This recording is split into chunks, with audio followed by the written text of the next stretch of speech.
Hello, and welcome along to another episode of Freedom Chasers. Sorry for the delayed start. We were discussing our favourite video game of all time. Feel free, if you are watching on YouTube, to leave it in the comments below. What the fuck happened last time? I called it Cottage Conversations, but I don't... Is that where we started, in the cottage, having a conversation? I think we did start in the cottage. Yes. Alright, well, I'm going to be real. I can't do a quiz for you guys, because frankly, I don't remember last session very well. It's okay. So we started in the cottage, and Dinari made some witch tea, to which I think everyone but William drank. To be clear, William viewed it as witch tea, and Dinari and everybody else viewed it as homely tiefling tea, right? That was somewhat sourced by the witch. Mm-hmm. Okay, cool. That's what I served it with. I served it with that intention, but yes. And then Dinari and Anivari had a bit of a talk, to which Dinari was kind of like, "You should really drop this mask you're wearing. I'm like, sick of looking at you." To which Anivari did. And William fled the scene before before an argument ensued or someone leaped across the table. And then we kind of skipped forward to the evening, and everyone had gone to bed, but William stayed up and was playing his harp just outside, to which Dinari, being always alert, heard and came down, and we had a bit of a walk around the perimeter and had a quite nice little chat, considering we've been arguing recently. And then we skip forward. Oh, and something to note as well is that, if I remember correctly, Anivari, did she sleep in her changeling form? No, she went upstairs as bit? Jin. Couldn't get to sleep, I think is how you put it, Elora, right? Mm-hmm. And then changed to a tiefling form, fell asleep with ease, came down the following morning as Anivari. Yes. Can we just, when you said it was a nice conversation with Dinari, it is worth mentioning that you basically told her that she does come across as an arsehole quite often. And it went down quite well. No. William was very... Yes. I didn't say you were untactful. No. She said, do I come across as an arsehole all the time? And you very gently said yes. That's how that happened. Okay, well, maybe. Anyways, and then we skipped forward a little bit, and we were on our way to the quote-unquote wizard tower, because we don't know what class he is. Or what multi-class he could be. To which the road there was very strange. There was lots of weird magical anomalies. Why? And clearly, because there had been seemingly many battles here.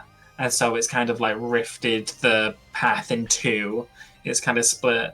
Just to clarify, battles between their magic, not necessarily battles between people. Or creatures. Yes. Just between those two. Yeah.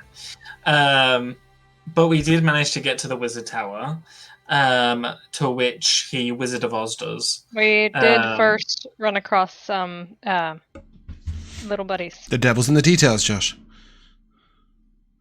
You did. You came across some devils. Okay. Yeah. Go on, Sure. Laura. Which is important because we need to talk to him about the stuff we got from them. What happened with the devils, Laura? We killed two of them, and then one of them was like, "No, don't kill me. I have this coin. Here, take it." Which you guys knew to be a soul coin, but I think the party, none of the players were able to identify it as that. None of the characters were able to identify it as that. No. Yeah. No. Weary took it upon himself to take another deal. He took the coin and let the guy go. Yeah. I knew the guy who was gonna mess with. He's a prick. What did he say to you when he left? What did the imp say when she left? Elora, I don't know. No, he said told you adios, something about amigos. the soul that was in the coin. That she was. She was a girl, a young girl. 25, blonde and pretty. That's what she Yeah, said. 25 London per there. Yeah. Mm. Well, not anymore. Yes, and then we made it to the Wizard Tower, Yeah. to which we got Wizard of Oz. And then... Yeah, just to be really clear, in that scene, in my head, I was Galadriel over the bowl when she was looking terrifying and then goes back to being her calm, normal self. Not Wizard of Oz, but, you know, whichever. In my head, it was Wizard of Oz. When Josh said it to me, I was like, well, if that's how it came across, fair enough. Anyways, but he let us in. And we spoke to him, and he was saying that he had been married to the witch for a couple of centuries before. He didn't call it married. I just want to clarify that. He said we had a fling for a couple of centuries. Sure, I'm not quite sure how that works. But No, sure, but yes. he definitely made light of it. Yeah. Yes, he was very nice and charming, much to William's suspicion. So when he kind of led everyone else off to the library, I tried to snoop around, but I was very quickly seized by a moving room or moving something. Yeah, he Something boxed you in with the bookshelves and then raised you up on a lift. Yes. Yeah. And then we swiped a couple of books from him. And then... Oh, and we gave him the stones, although he knew that they were already cursed and stuff like that. He also kind of hand-waved us trying to undo what had happened between the witch and Wary in terms of their deal. He was like, you can't really do anything about that. You shouldn't really care to. Good. Yeah, that's pretty He much checked everything. in on Princess and Ben. Yes, you guys did look in on that and informed Nor that Zhaddicus was looking into it. And Josh, I think that's the most attention you've ever paid to a single session of D&D. I think you obviously enjoyed last session. It's not true. No, I know, but you did very well with no notes. So, yes. Do I get a D8 of inspiration or advantage or whatever's higher than advantage? No. Inspiration success. You can just have a smile. Carrying on. I want a refund. I'll reverse it. Right. When we left off in the Tower of Zhaddicus, William was reading Shaping Shadows. I knew there was something I didn't open. Why don't you guys tell me what you're up to while I remember to open all the tabs? Anivari, what were you doing? I am reading Aemon's Travels, although as soon as Weary wandered off, I got a very envious look, but stuck to my reading. Dinari? I think you actually described it as like an alchemy lab that I was brought to. I think I was also left with a book as well on some alchemical recipes and things. It's probably just transcribing the books into notes of it into like parchment and things. I think he probably handed you a book from the library. I don't think he would have shown you the alchemy lab because I would have had to introduce you to somebody who you have not met.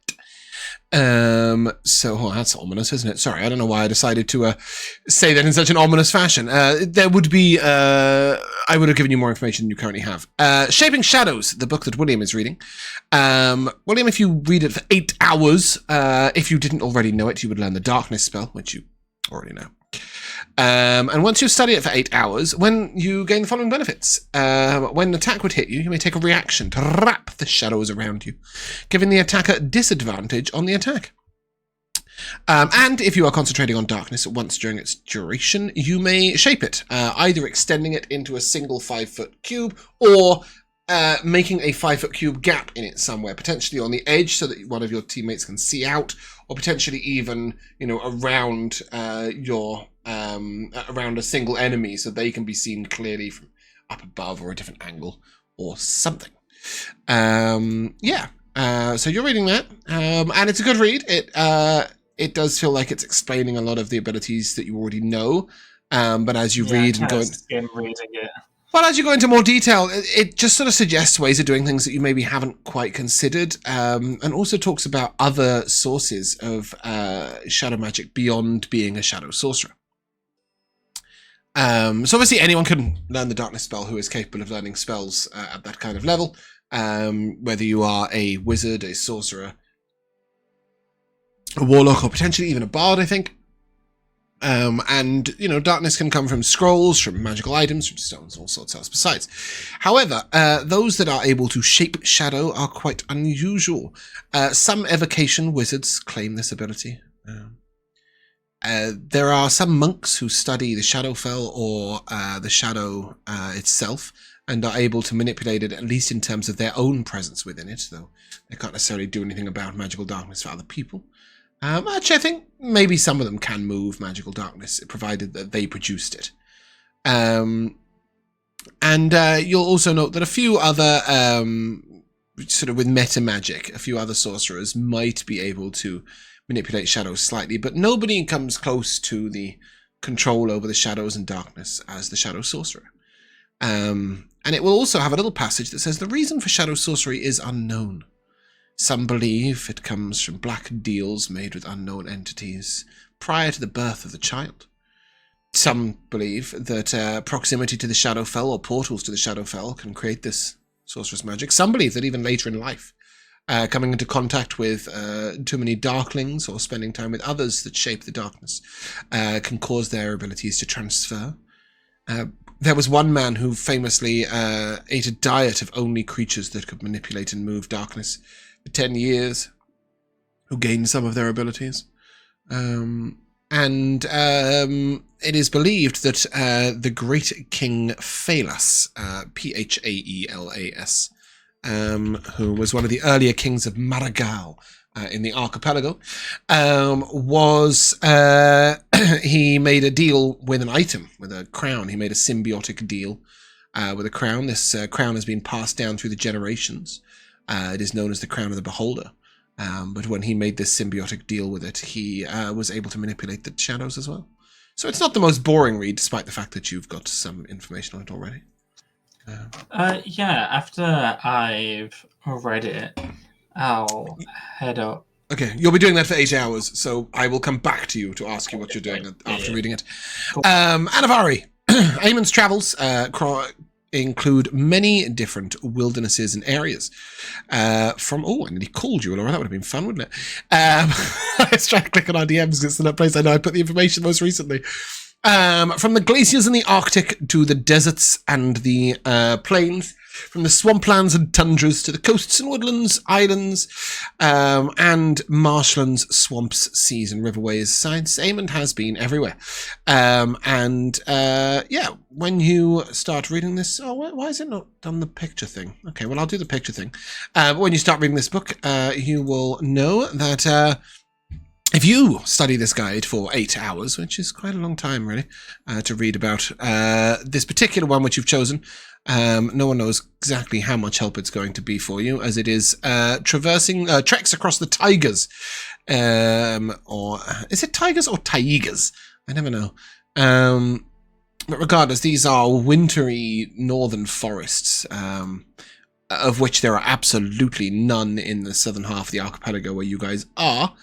But alas, studying this 8 hours would give you advantage on survival checks in relation to that environment or biome. You would know that Eamon was an elf who travelled on foot from eastern Kalan to western Kalania, and then from the north of the Garrick Northlands, he's believed to be one of the first people to get to the poles that was not native to the area, all the way down to Larnacasia, of which he wrote many things that most people don't believe. Regardless, he's commonly cited as the most well-travelled and seasoned wanderer Mazraya has ever known. And what is more interesting to you, Anivari, in this particular instance, is he's an excellent writer. They say that he refined his craft over many, many years. He released Eamon's Journeys and Eamon's Treks first, and nobody read them because they weren't very well written. But after a millennia or so of travelling, he got a bit better at the travel blogging bit of it. And as such, his influencer. he is. I mean, he really is. He is the old world. I mean, and just all authors were, I guess, in the old world. In some ways, had huge influence on the ways and even the ways people dress and people think. But for you, it's sort of a ripping good yarn that you sort of almost forget it's about the real world. He talks about his own perils and difficulties going through. He talks about his thoughts as he crosses the Tigers. but he also just gives you anecdotes from the people he's met and the and other people who've travelled across, and it's just genuinely really enjoyable book to read. All of Eamon's travels are. There is the full set. Should you wish to spend, I think it's probably somewhere in the 90 to 100 hours reading the full set. You would gain advantage on the survival checks wherever you go, as long as they're related to the environment. But who's got 100 hours to read a book? Well, we do. We're here forever. Well, yes, perhaps you are. And Dinari, what are you up to? You were yes, the advances on alchemy.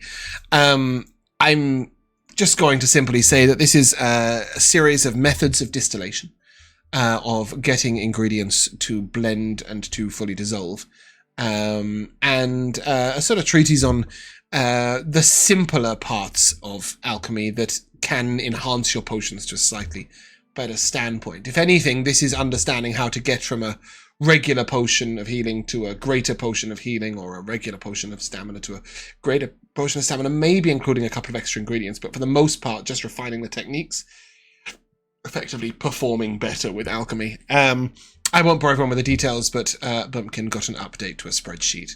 A thrilling bit of detail. Ooh, spreadsheet.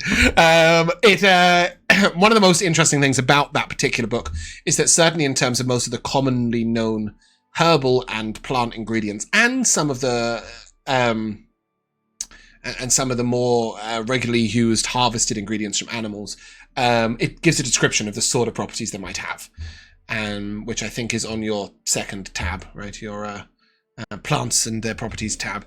It also makes a very brief mention of making of alchemy in terms of using making oils, bombs, weapon coatings, and poisons. But one thing this should enable is that Dinari will be able to experiment a little bit, when she's got a few ingredients and sees connections. This one changes state and this one grants resistance, and maybe, finding out ways that you can stick them all together and see what comes out the other end.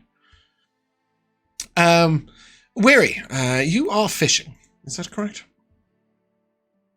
Yeah. Good. And one of the most interesting fishing journeys you will frankly ever go on.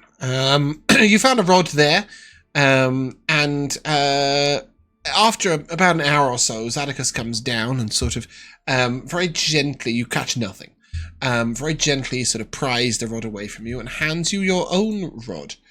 I knew there was something I didn't open. I think this is called Worldly Fisher. Let me pull it up.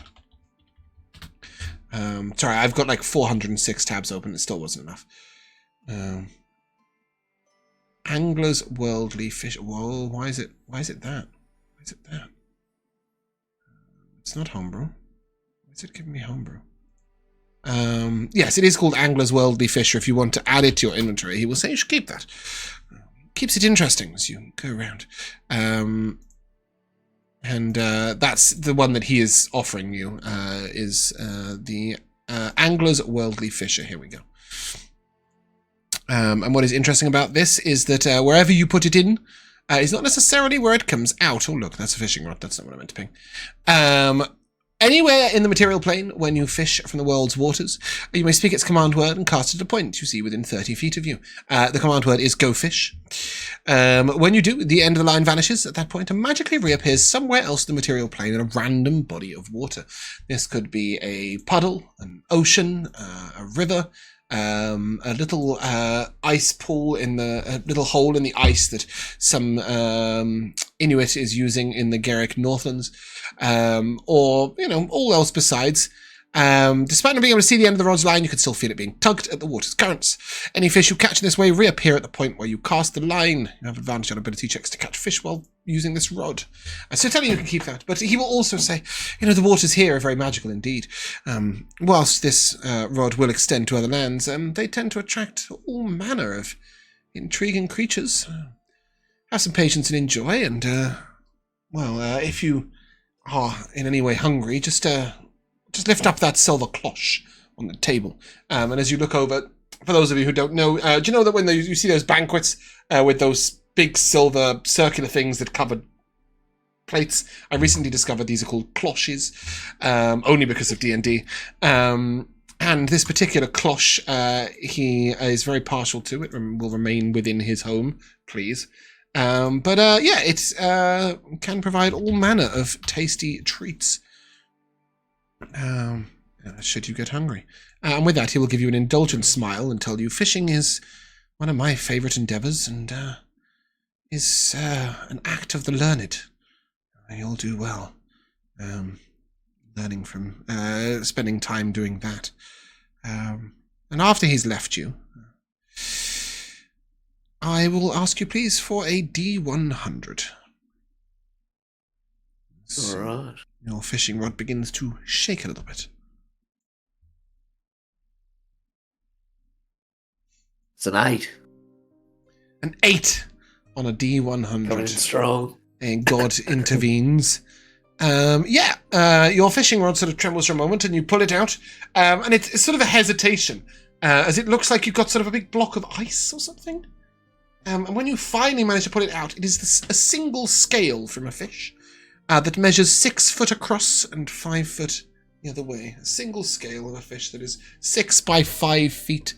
It is incredibly light upon your rod, and indeed you can lift it with one hand, Weary.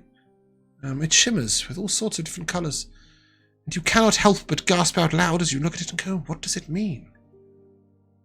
But there is no reply. Hey. What does it mean? What does it mean? I have no idea. If you'd like my description, it says huge scale, an enormous scale, fish scale. That's all I've got. Okay. So do with that what you please. As you find the peace within while fishing, William, once you finished reading, or maybe took a break from reading, you said you wanted to do something. Oh yeah, once I finish reading, I snap the book closed and I'll find Zhaddicus wherever he is. Okay. So you look around for a little while, and you're unable to find him. But you are able to find 2 or 3 different entities within the place. These are sort of walking servants, I guess. They wear tuxedos. They have white gloves on and a top hat, but no bodily forms whatsoever. So no face, no anything. They're just a walking tuxedo with a serving tray. And white gloves and a top hat. As if somebody had dressed up an unseen servant and made them permanent. You see 3 or 4 of these around, and at one point, one of them does stop in front of you, give a little bow. Can I help you, sir?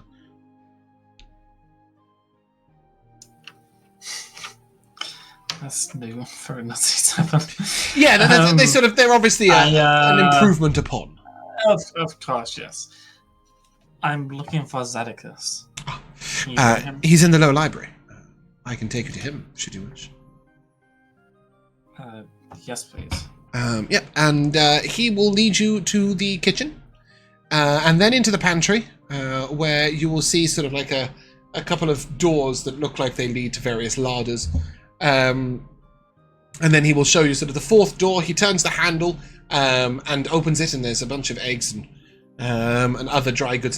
He says, "Oh, sorry," and then twists it entirely the other way around and opens it, and you will see a spiral staircase leading down. I don't know why I did this while going down, but you get the point. Magic. Cosmagic, exactly. A spiral staircase leading down, and the walls of this spiral staircase are mirrored, and the steps appear to be thick glass, and as you step on each one, it turns a different colour. Isn't that exciting? You will say, just head on down there. Zhaddicus will be waiting. View of myself downstairs. as I walk In all sorts of different colours. It's like walking through a disco. Mm-hmm. Yeah, I walk down. When you finally get to the bottom, you will see there are lots and lots of different sort of couches, most of which have one arm higher than the other. And you can see against many of the higher arms of the couches, you will see sort of large cushions, each one of them dented by the same familiar shape of a body. And as you look over to the purple one, you will see almost blending in his purple and golden robes, Zhaddicus, who is sort of encloistered in these cushions. He's got his nose down in a book. turning the pages far too quickly for anyone to read. Yeah, I kind of walk over and stand in front of him and kind of holding the book out for him to take. You're a wizard, correct? Oh! Goodness me, surprised me. You were brought down by one of the servants, I take it. Yes. Yes, I suppose most would call me that. What else would you be called? Well, I suppose in my earlier stages of life, most would have called me a sorcerer. I was born to magic. It didn't always behave the way you might hope it would. I struggled for years for control over my power. Yes, in a sense. Sorry, William wouldn't have said that. That's just me. Oh yeah, okay, right. He will say yes. The magic was difficult to control, and for many years I pursued that. At one point, I made a deal with a higher entity to gain further insight into my magics. Great golden dragon of Galania. He's a Sarlocke. He would say, but our deal didn't last all that long, as it was clear he had no real insight as to how to help me control my magic, only how to enable me access to other magics. And whilst I still call some of those magics my own, it has been long since I've practiced them. After I had delved deeply into alchemy and discovered the art of the potion of longevity, I began extending my life to follow more scholarly pursuits, and that is when I began my time as a wizard. He's a swordify sword. He is a Sorcerer with a lot of alchemy training. He's not an artificer anyway, but he's a Sorcerer with a lot of alchemy training.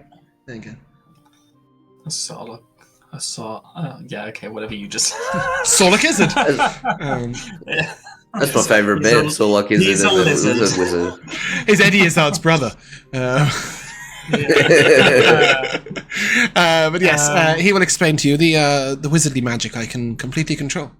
Although, still, once in a while, when I push myself to my limits, I do find that the old unusual magics jump out. I will just give you the sort of mechanic of this. If he employs meta magic, sometimes he rolls on the wild magic table, but if he casts spells, he does not. But most of all, my boy, I am a stat block. No, he won't tell you that. But yes, he will say, it was a strange and lengthy journey to magic. I dare say some of it's been influenced, and some might say corrupted, by my time spent with Seraphina. So what exactly is your goal with all of this? And I gesture with my hands at the books and magical trinkets and stuff. Honestly, joy. I study because I enjoy it. I love to learn about magic and all the different things that it can do. I love to learn about the world. And my way of exploring the world is mostly through the books about it and then brief journeys out. I find that too long with people makes me edgy. And I'm a rather solitary sort. And frankly, magic is far more interesting than most of the other things in the world, so mostly joy. Sometimes a single solution that I'm on my path to. For example, right now I'm studying to aid Ben. Can I ask you a question? I'm very sure you're about to. Smiles. Why did you and the witch go your separate ways?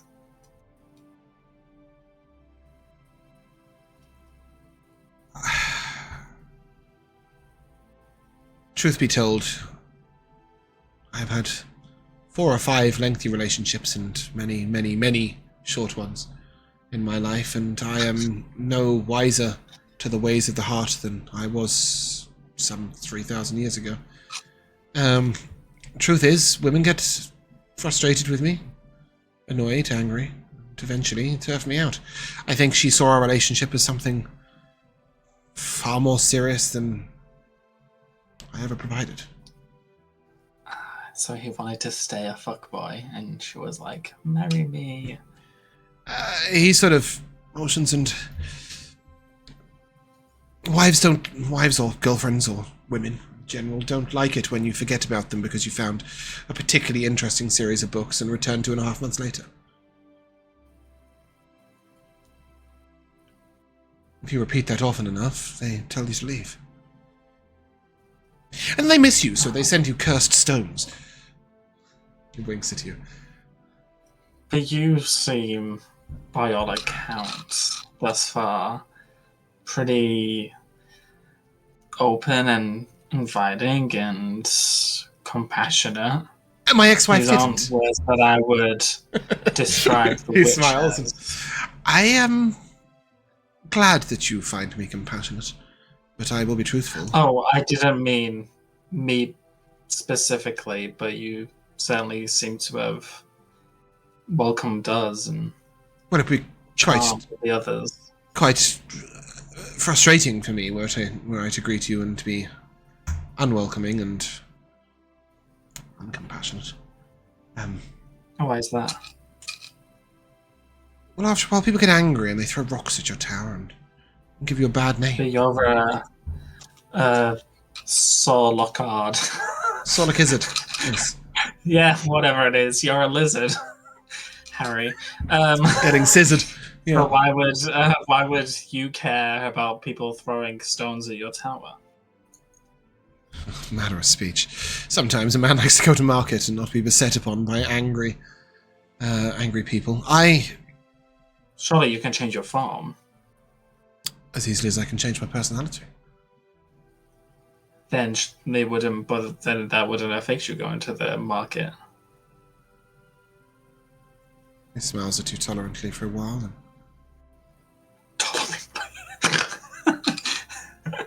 truth is, Sweet summer child. I present myself in whichever way is most convenient at the time.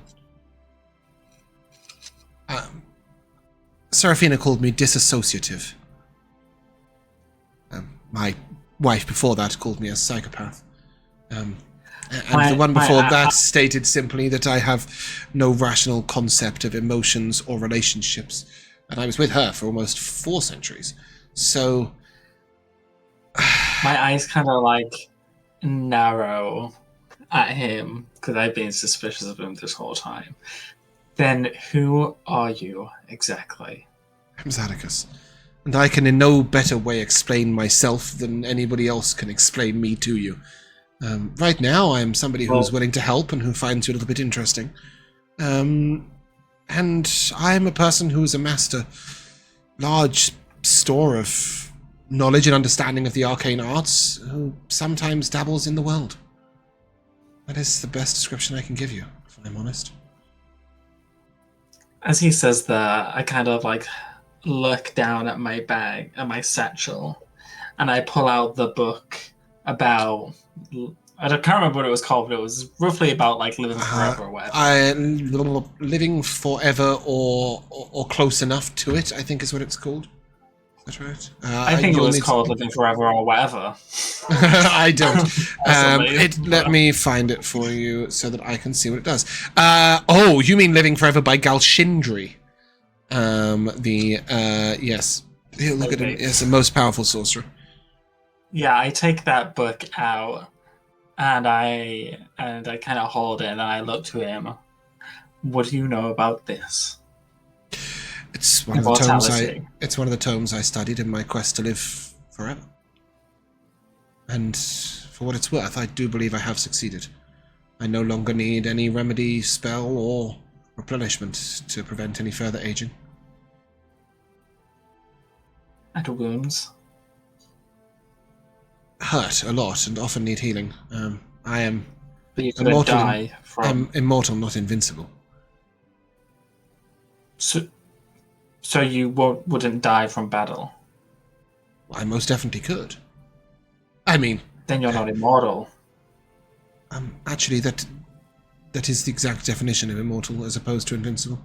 I do not. Immortality means that you would live forever. You can't. There's die. a lot of You there's a just- lot of you different can die. interpretations of this, Josh, and I'm yeah, I will be quite clear. What he is saying is that his rate of mortality does not increase with age. Meaning it does not succumb to senescence. There you go. That is the definition that he's going to choose from the dictionary. Truly, Sure, to mean, I'm he happy to will have not. the disagreement He with looks him. at you and he says, "No, I'm." The difference is that I will live forever if I am nourished and drink and eat and do not succumb to disease and. Do not have my head removed from my shoulders, etc. I have found ways around some of the other things, don't get me wrong, but the only one that is truly permanent is that I do not age anymore. This here is a tome on preventing aging and escaping death in as many different ways as possible. It mentions lichdom, which I do not recommend for what it's worth. It also mentions brewing the potion of longevity, which will give you as many years as you need, should you be able to acquire its ingredients regularly enough. Certainly, it's how I got by my first millennia. And do you know of ways of making it so that you physically cannot die? No. Like through battle? The act of lichdom gives you a semblance of life, I guess, and you would return to a phylactery. There are other soul houses that you can use as places where your soul might go and then inhabit another body down the line in terms of preventing one singular body from being able to die. Seek as much power as you can and learn to defend yourself well. Surround yourself by excellent allies or by a tower of white marble. Smiles at you. There is no surefire way apart from ascendance. And that doesn't interest me. I like the physical world far too much and have a great interest in food. As he says all of this, you see William's face very quickly turn to that of like a mixture of disappointment and frustration, a little bit of anger that he doesn't have the answer. Well, he will look to you and seeing I- this and will say, truth be told, I spent many of my first years seeking shortcuts, William. And the only true answer is it's a long cut. It will take you half your life to achieve living forever. The irony of that is not lost on me. If I achieve myth, then it doesn't matter how long it took. That is how I believe too. And so, if that is your goal, you may achieve it. But for now, furthering your magics, your powers, and your riches will help you greatly on that task. Well, for now, do you have a spare potion of longevity that could help with a shortcut? I am capable of brewing the potion, and I could probably source the ingredients, but truth be told, I don't really see why. I had to work for it, why shouldn't you? He raises his hand and a glass of wine sort of appears in it mid-hand, and he takes a deep sip. And there's some water or wine on the table if you'd like. Would you care for a glass of either? And also, would you like to take a seat? Because you're currently standing up in front of him, sitting on the sofa, and he's feeling a bit odd about it. Yeah, that's how I prefer Okay, it. cool. He smiles. No, and, look, maybe down the line, should you have something you can do for me, I might be willing to help you in return, but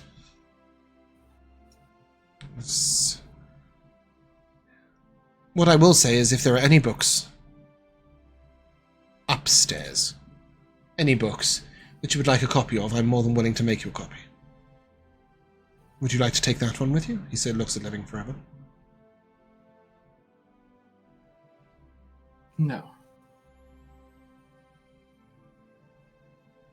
My home is your own, though books taken out down here remain down here. There is a preservation magic about the room, and most of the books cannot be duplicated. If you're going to open a tome down here, please ask me before doing so. We could do without any explosions or sudden disappearances of William. I'm gonna turn and start walking towards the spiral staircase. As I do, I kind of say, further down the line, or until we find out, how was it your ex-girlfriend said it? You're a psychopath? Sorry, I didn't get that sentence. I didn't understand it. Can you try? Because he said he might be able to. Yeah, you said help further down the line. Unless we find out that you're like, what was it that your ex-girlfriend said? That you're a psychopath? I believe that's the correct term. He means quite literally the medical definition of psychopath. He's incapable of emotion. Beyond small pleasantries and enjoyment. Speaking of people incapable of emotion. Isn't that social? Yeah, just fun fact, we don't typically diagnose people with psychopathy anymore. No? Too much house really. for me, I guess. Well, I know, Doctor. I will walk up the staircase. Yes, he definitely struggles with empathy or remorse. There you go. That is, or any sort of real emotion whatsoever. Yes, Anivari, what are you up to? I'm finishing reading up there. I probably would have read through the whole book, just gotten engrossed in it the whole time. If you are reading for more than 4 hours, you will be approached by a tuxedo with a hat and a serving tray. Would you care to eat, ma'am? Is ma'am the appropriate form of address?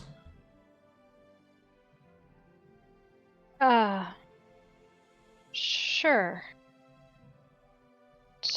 This is your preferred form? Yeah. What are you? I am at your service. Okay. That might be the most, one of the cleverest retort I have come up with in a while. I am pleased with myself, if that helps. Yes, he or it or they do not really have the answer for you. So, would you like something to eat?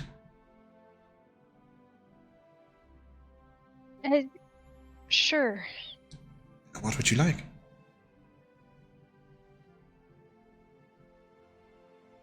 Whatever's available.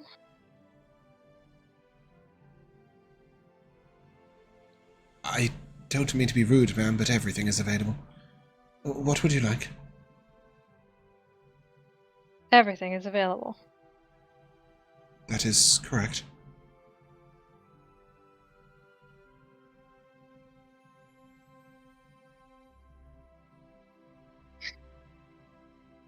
I want the fanciest meal ever served. Just one portion of it, though, not a whole thing. And he will look to you and say, is that just a single course, or would you like the full banquet? Just a single, you know, and if any of my friends want any as well, just enough for one person.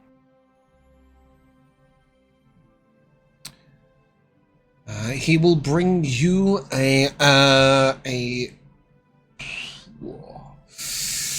when you look at it, it looks like a pearl, a single large pearl. This is a braised pufferfish, glazed with caviar icing. Within, you will find a series of white truffles, and more beluga, sturgeon, caviar inside. Shavings of gold are beautifully placed around the side of the plate. He will hand you a strange-looking instrument that has it's sort of a fork, and then it's got a squeezy bit that sort of swings the fork round in a circle onto a spoon. So you may cut with the fork and then press it, and then suddenly you're holding like a fork with a spoon underneath to keep all the juice, and then place it in your mouth. But he presents it to you instantaneously on his tray. Would ma'am prefer to move to a table, or are you comfortable where you are?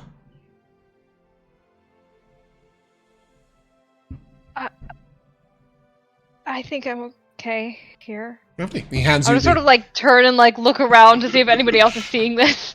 I think Dinari probably is across the library from you. in the alchemy section. You would hear this conversation, Dinari, and witness this plate of pearl and gold. I like the way, Elora, that you just shoved creativity back at me and went, "You think of a meal, idiot!" I was like, Googling the fanciest meal ever served doesn't actually help you at all. It lists thousands of ingredients and different options, and a chocolate bar worth $3,000. Dinari, you witness this entire scene, and you note that the tuxedo creature is heading towards you.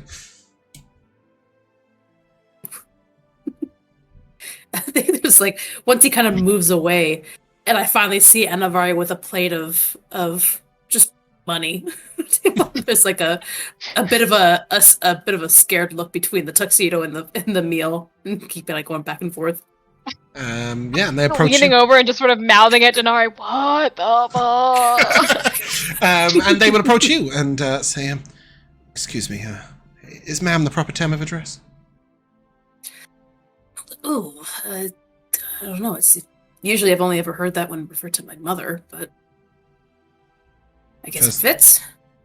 And is this your preferred form? Yeah. Might I offer you something to eat? We got rations. I really don't need a second one of whatever that is. Zhaddicus would like you to enjoy his hospitality whilst you're present. If there is anything you would like, food or drink, please do not hesitate to ask. Keep it in mind. Your rations will be important for the journey back. Got like almost 24 of them. It bows, and almost moments later, Anivari, a second one comes in, bearing a tray, and will look to you and the preferred drink of accompaniment is a champagne from the northwestern archipelago. Would you care for that, or something different? Sorry, this one came back to me. Yes, and I told you the preferred form of accompaniment is a champagne from the northwestern archipelago. Would you like that, or something else? I'm okay. He bows, moves over to Dinari. Would you care for a drink, ma'am?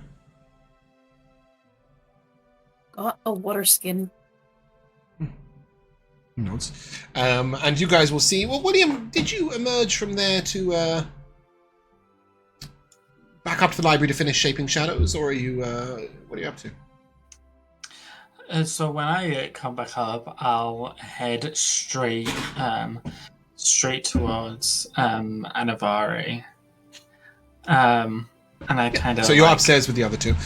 Just before you do that, then, Jack, roll me a D100. Let's find out what else is fishing down there. I promise you. I promise you that Anivari will come and join you at some point. 20. A 20. Nat 20. Nice. Yeah. You pull out a crimson tigerfish, blood red and characterized by a frilled spine and bulging eyes. The crimson tigerfish can and will aggressively snap and bite at its captor. And its meat is relatively tough, but there is an ongoing debate as to whether this fish in particular has health benefits. It poisons you and gives you the effects of lesser restoration simultaneously. Whoa. I'll put that one back in the water. I'll send it on its way. Toss it back. Hey, you hungry? Would you like to lift the cloche?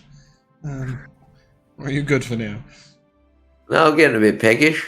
Yeah, go ahead. Lift the cloche and roll me a d12. All right. This is the cloche, for what it's worth. And the roll 20 chat. Oh.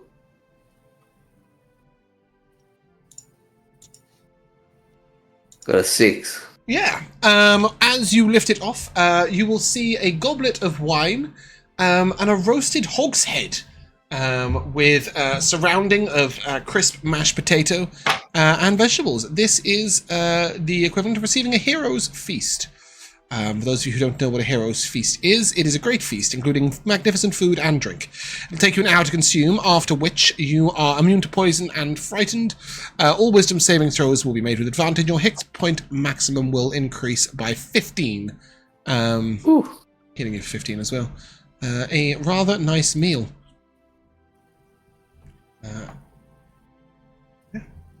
Closh away.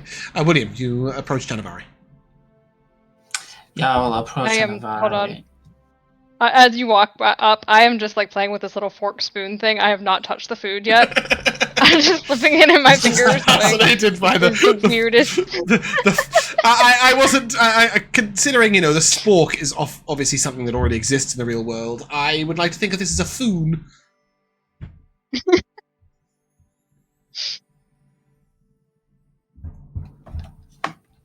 Yeah, I will head over a bit of a pace, placing the Book of Immortality on the table next to her, and I just kind of like lean down and whisper, I don't trust him. I think we need to make our leave soon.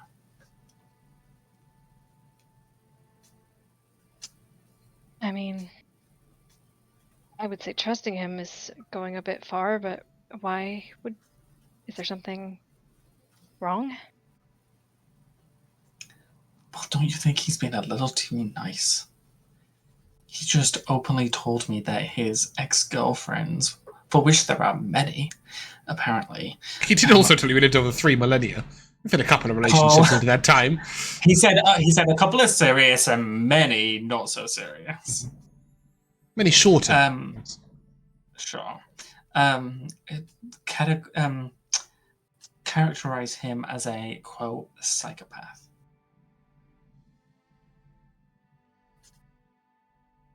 No. Is Anivari currently underwater?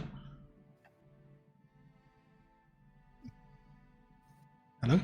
Elora, are you with us? I think that's a yes. No, I'm here. I'm here. Okay, your hello rolling came up as if literally through a tank of water. It was very bizarre. Carry on. Okay,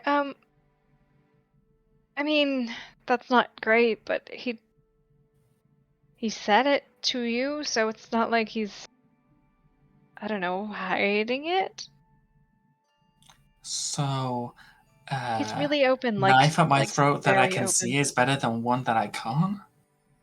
It's still a knife at my throat. Definitely one you know about is better than one you don't. Well, regardless, I think we should leave. I mean, why are we even still staying here? We did what we needed to. We gave the gift.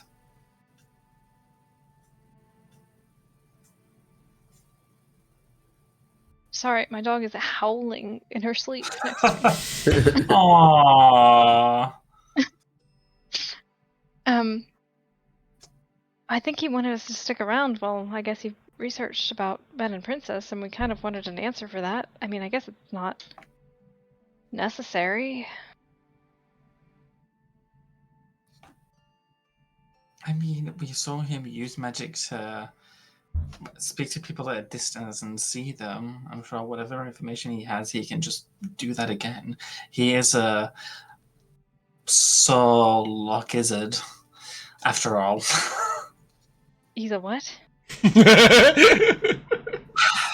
Basically, he was born as a wild magic sorcerer and then briefly made a deal with some unknown entity briefly. Very known. Told you it was a golden dragon.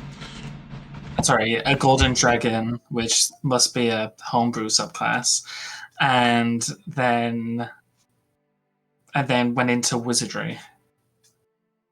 The great old one. I believe they're celestials, golden dragons. But you believe whatever you wish. Oh, well. La-di-da. I mean, if you're not... I mean, I guess you're right. There's not much point in sticking around, but... The tuxedo approaches in the middle of this sentence. I am going to interrupt, sorry. Looks to you first, Anivari, and says, is the food not to your liking, ma'am? I'm sure it's great. Very well. Looks to William and says, would Sir care for some food? And is that the correct term of address? It is. And no, thank you. Excellent. And just as you go to open your mouth, the next sentence, the next one comes along. Oh, no, and says, I would wait till he leaves. Yeah, he does. And sort of as he leaves, and just as you're about to start talking again, the second one comes along and says, would Sir care for a drink? No, I would not care for anything unless you're going to give me a magical item of infallible power. You can leave me alone, thank you. Sorry, that is not within our power. Very well. With that, they will both leave, and now you may resume. Yeah. So, can we go? I mean, you clearly don't want to eat that. And I don't think you should either. Who knows what it's laced with? I mean, I don't even think it's food. See, exactly my point. You see, we're like... Okay, but I mean, I did kind of ask for this. I just wanted to see what would happen. But we do need to talk to him about that coin that the devil gave Weary. I don't like it, and I don't like the weapons that they had either, and I don't want to carry them anymore. Okay, fine, come on. And I'll just start walking towards the staircase. While she's holding her dinner? without even turning back. Well, I'm just going to set it down. William, I think Weary still has the coin. I turn around slowly and I march on over to Weary. Okay, Weary's not in this room. Do we... Yeah, so you can't march anywhere. Do we know where he is? You know that Weary went fishing. Who is in the room is Dinari, who has heard this entire conversation. She is only 8 feet away. I was talking at a whisper, though. Oh, okay, that's fine. Yeah, you were. Just a little across the library. Dinari, as you hear this conversation, are you joining in? Are you partaking? Are you waiting till Anivari leaves so you can steal her food? What are you up to?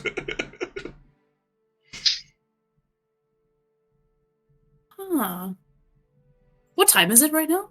It is 4 hours after you arrived, which is 6 p.m. Probably no. We'll say maybe there was an hour conversation and then the reading, so we'll say it's 7 p.m. On the 18th of Gold Harvest.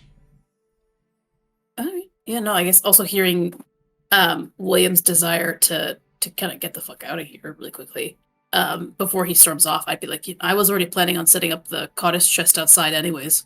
I wasn't planning on staying the night in here. Is that a good compromise for now, before we figure out what we're going to do?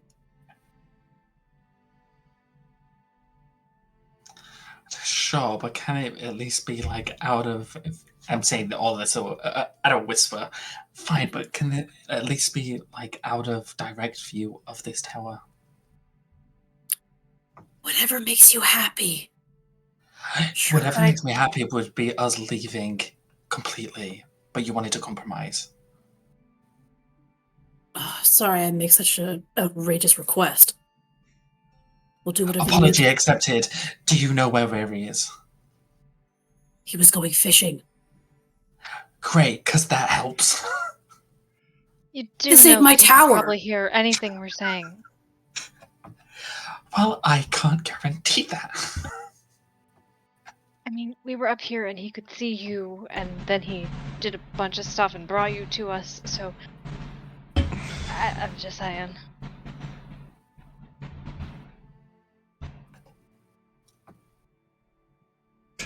Regardless, no answer is forthcoming. So, if you want to go look for Weary, you can ask the servants. You can go wandering. You did see him leave past the stables. Yes, I'd like to go wandering past the stables. Yeah. Roll me a D100. I'd love to.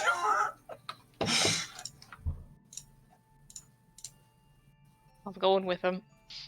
Ooh, 51. You enter into a large dome-like room. A huge orrery is set upon the center of the room, with many different orrery. It's that thing that we saw in Scales of War, which is like planets and moons and stars all moving around the center on metal like I think in spindles. Skyrim. Yes, and then on the ceiling there is the entire sky, and it's moving slightly. You'll see the four moons in their different phases, as if it was the night sky right now. You look around and you see one tiny little exit the other side of the room. I don't think he's fishing in here. Is Dinari following, by the way? Have we got all three of you in a little... No, Dinari went, go find Weary. I'm going to stay upstairs and read. Love that. Anivari, you are following, right? Because you set your food. Yes. Great, love that. Okay. Then I will whisper, no, but he might be through there. And I'll point to the exit door at the other end of the room. We are so gonna die lost in here. And as you say that, you will hear... Is Ma'am lost? Is Ma'am lost? I'm looking for where the fishing might be. Ah, the fishing lake, yes. That would be a good place to go. Over here, by the way. Over here. On the floor, by the cushions. Come and pick me up. You know you want to. I will walk over and look down. Yeah. Because I had assumed it was a servant who came in behind us, and then it is a heard that there small was white nothing there. pebble carved into the front of which is the face of a very old man. He looks up at you and pick me up. You know you want to. Go on.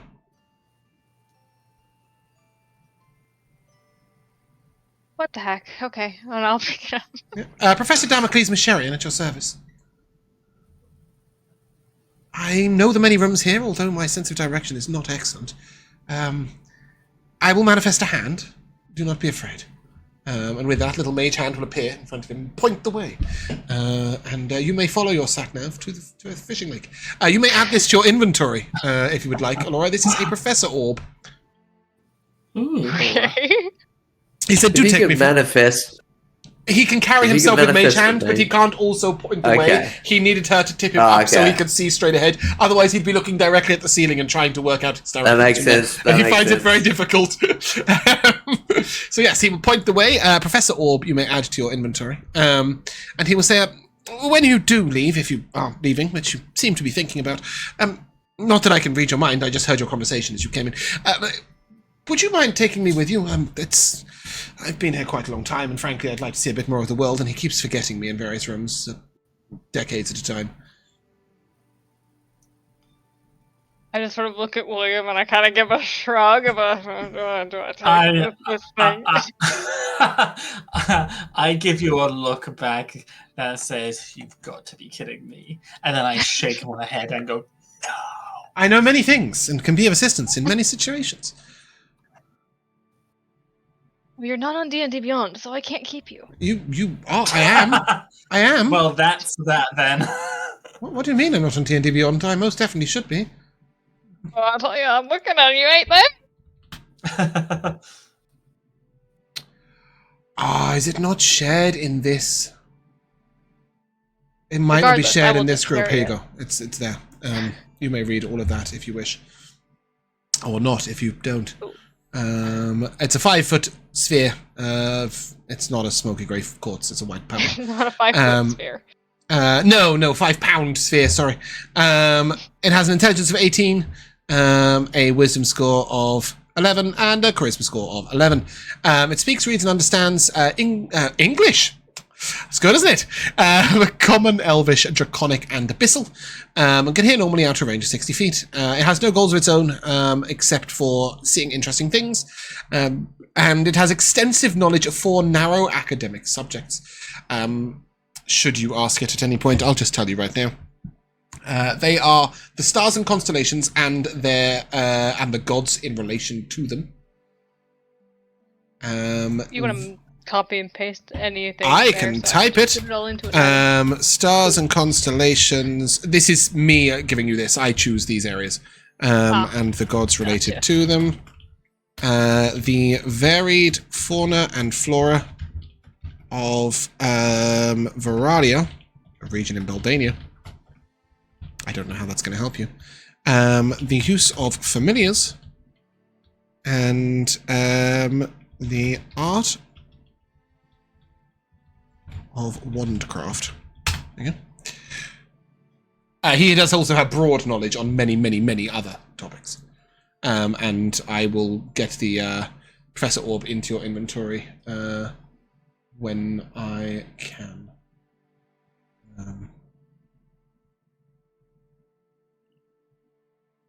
I will create one for you, a version of it for you with that detail later on. But yes, should you take it with you, if you leave it here, I'm not going to bother. Regardless, I will carry it to Yep. Jinto. He begins pointing the way, and just through there and round to the right. And he goes, mind your head. And as he points to the right, you'll see like what looks like a little cave. Gets quite narrow and a little low. It's about 4 foot tall, the entrance. Okay. If you guys stoop through there, you will emerge at the edge of a large fishing lake. About 20 minutes walk to your right is Weary, who is sat on a bench. Weary, roll me a D100. You haven't had much else to do. Roll some cool shit.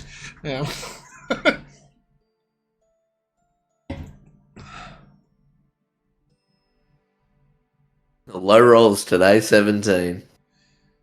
Yeah, that is a waxer. 20 centimeters, small and spindly, off-white color, chewy when cooked. I will tell you that there... yes, you do. You recognize this fish. I will tell you there's about 75 magical or otherwise interesting items on this cool. on this table, and you are avoiding them like the plague. It's not my favourite fish, so I toss it back. Yeah. Anivari and William, you headed round, and after about 5 minutes, you see a bench with 2 fishing rods set up. I need a charisma save from both of you, please. William, I think this is probably at advantage for you. Because it's about being charmed or being put to sleep. Just because you don't want to go fishing. I sure don't. Can I give myself disadvantage? I think you might have disadvantage, I'll give you that. That's 18 All for right, me. cool, because I got a 22 on the first one. Let's see. Yes, I got a 6. Yes, you feel an uncontrollable urge to pick up that rod and cast it just once. Yeah, I go over. Yeah, William, you see Anivari immediately go over, cast the rod into the water. Sit. What are you doing? Fishing. Why? Because I like fishing. Roll me a D100. When? About 4 minutes ago. Oh dear. That's a 9. 9! Lovely! Love that. This is a gustepel. An ordinary 30 centimetre... I nearly said this, 30 centimetre long fish with an ordinary green scales and ordinary taste. Better not eat this one, though. Extraordinarily poisonous. It can be used to create create a poison with 12d6 damage and a DC 16 con save.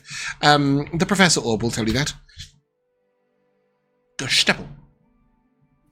Great, you've caught a fish. Can we move now?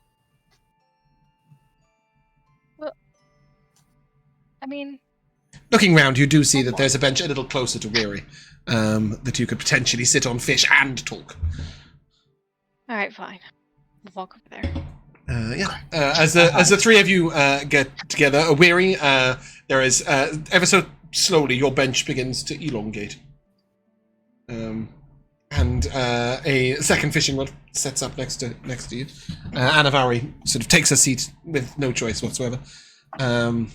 William, I'm assuming you don't want to go fishing. Yeah. Okay, No, good. I go as we approach. Such is life. How about it, boy? You have at the role play, not the rolling. They'll need to wait for I that went. point. Oh, sorry, I didn't hear that at all. I think that's at you, Mary. Oh, you do? Yeah?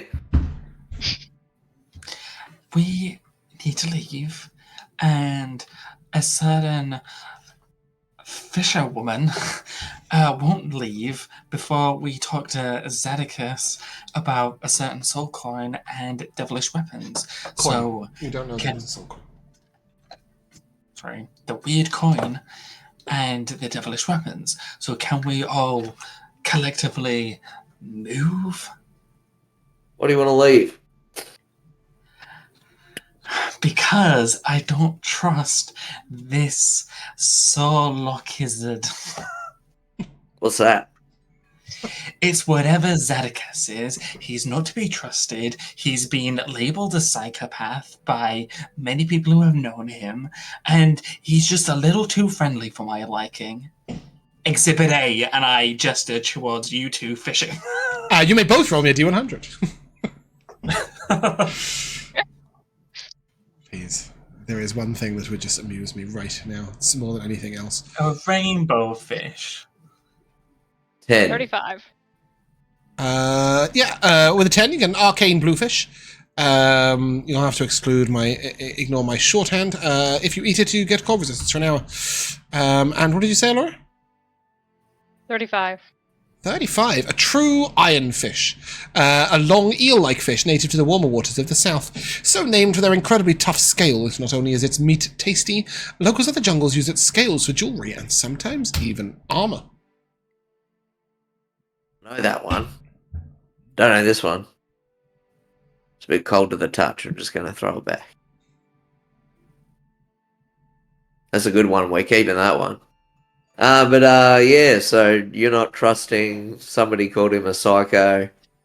And not so loudly. He might be able to hear us. he's probably the able to orb will hear very you. kindly pipe up and say, should he choose, he can hear you from anywhere, and if he's focused with his nose in the book, he'll completely forget you exist.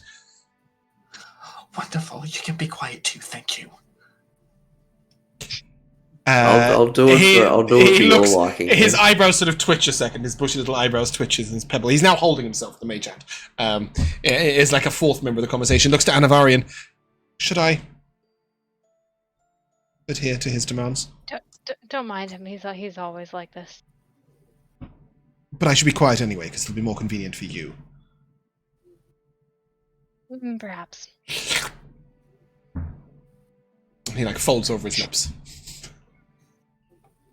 His pebble-like lips. And he will then quirkily raise his eyebrows in response to anything said, but make no other remarks. Alright. So, the dilemma is, you don't think he's trustworthy, and he's too nice, and that he's admitted that previous people in his past have called him a psycho. Yeah, and I think his most recent relationship kind of, shows that too. So I think his most recent relationship... Okay, so here's my take on the thing. One, he's very forthcoming. Alright? Okay. Okay, so That's what I what's... said. People who are forthcoming, what's a general... What does that show? If somebody has a trait of forthcomingness, or whatever that word is, what does that generally indicate? It generally indicates that the people they're being forthcoming with will be easier to manipulate because they think they're being honest and forthcoming. Okay, so if he's not being honest about being a psychopath, then he's not a psychopath? No, I'm saying he's probably not being honest about lots of different things. And so we should get the hell out of his tower. Okay, hold on, we're not done here yet.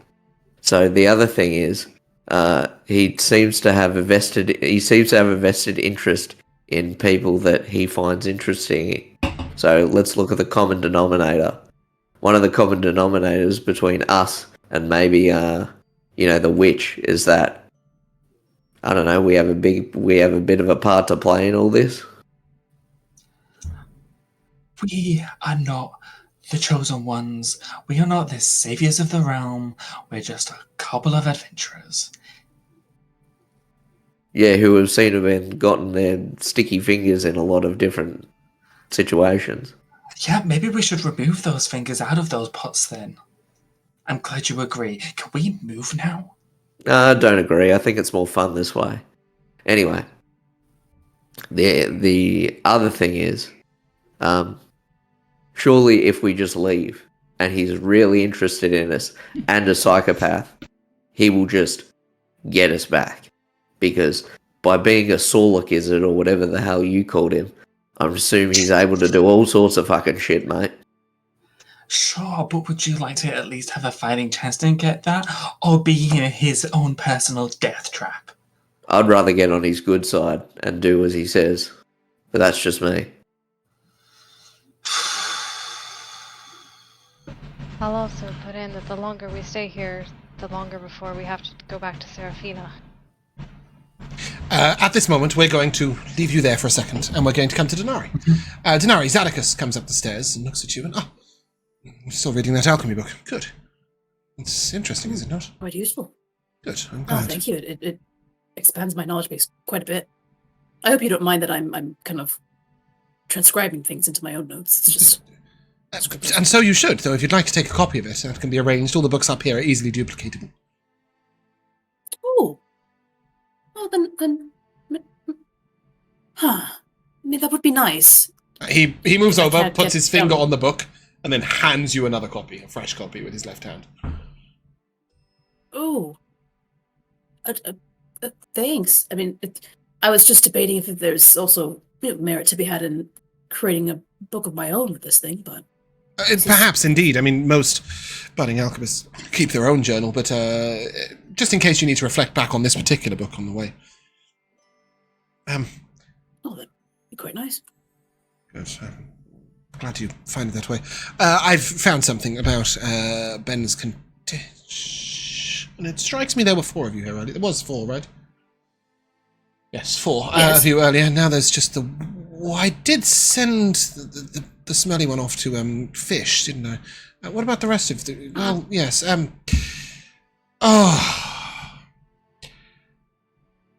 Well, anyway, I'll tell you, and you can pass the message on or something. I'm not going hunting around the house. Ben is definitely causing this condition himself, and I believe this is the end goal. And he will sort of gesture with his hand, and in the middle of the room, you see a slowly moving round cocoon. About 6 foot wide, about 3 foot tall. I think he's creating a protective shell. Any inclination as to why? Yes, I believe he was in the service of the Devil Under the Mountain for a year, and these are the hives. The hives he tended look a bit like this, and they're designed to protect from pretty much all forms of disaster. I believe this is an instinctive response to something he has felt or witnessed coming. There are many different things that say disaster is on the way in one way or another, whether it's the mist on the lake or the strange stirring of the trolls or all else besides. You don't have to be a soothsayer to know it, and he's very in touch with the world. Very pernicacious. Pernicacious, I think that's the word. I might have just made that up. I mean, if anything, the most obvious omen that we've been seeing is that happening with the constellation. Well, perhaps it is Vela warning him. He is very connected to her. I try not to mess with the divines. They tend to win.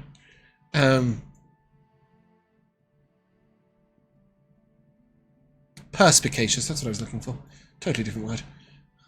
Still don't know what that word means. Very aware of the Take world, over. like hyper-aware of the world. Not pernicious, which is harmful effect. In a gradual or subtle way, which is certainly not what Ben is, but an interesting Freudian slip, perhaps. He will say, yes, I think he's cocooning up, and I think he's going to try and protect...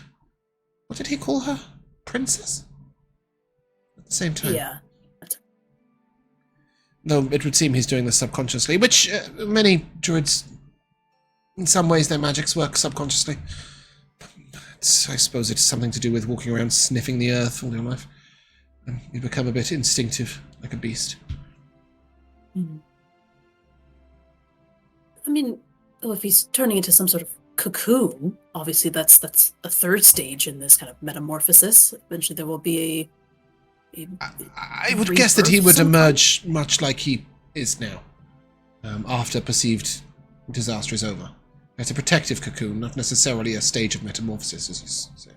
He's not going to come out as a butterfly or something exciting. Or indeed a caterpillar, given his current state with wings. Fascinating, isn't it? Well, yes, but there was a concern that he was starting the end times.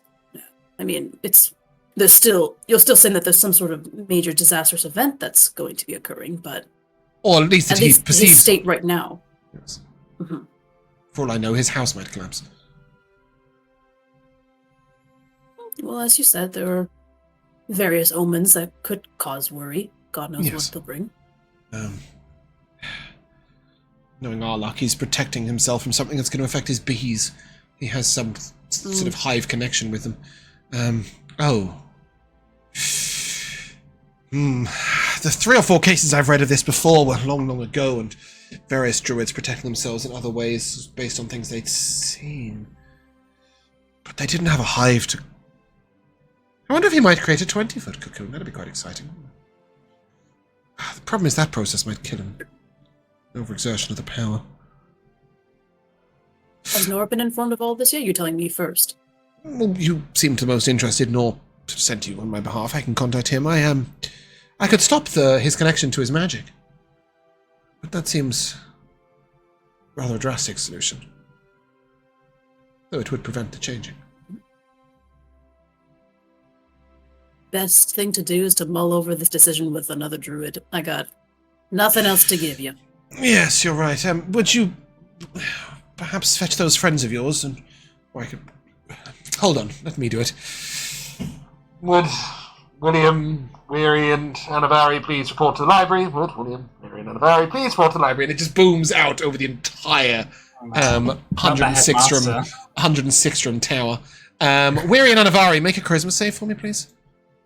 Wow. Both at disadvantage. Although, ironically, I think, Weary, you might roll with a plus something. What is Anivari? What is your plus, what is your aura? I don't have an aura yet. Oh, sorry. I'm just mocking you at this stage, aren't I? My bad. What is your aura? Silly little paladin. No. Oh, no, that's great. Yep, Anivari, how was your Christmas save? 15. 15, yeah, you both failed. Give me a D100, please. As you just think, I'll just cast one more line before leaving. Ooh. 92. Hey, that's more like it. Yeah. Okay, with a 92, you will find a ring. And I need a second roll, a D20, please, Elora. Determine what kind of ring. You found Nemo. That is a 17. With a 17, you will find an Atlas ring.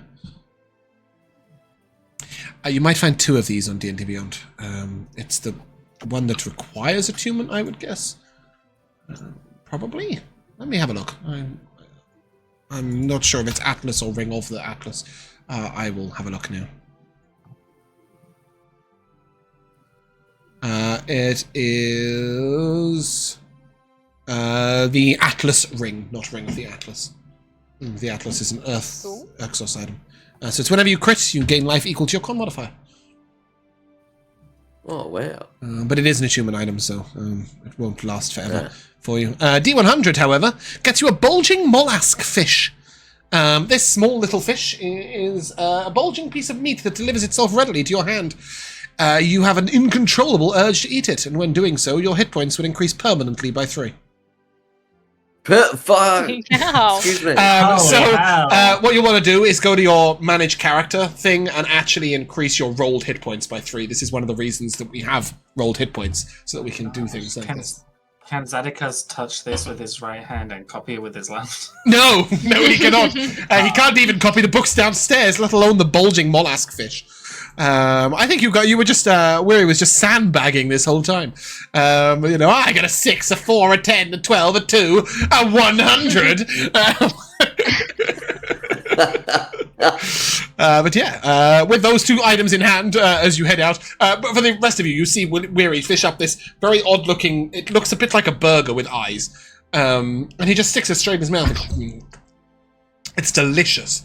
And you see him sort of bulk up a little, looking pleased with himself. Are you guys headed to the library? I guess so. You hit...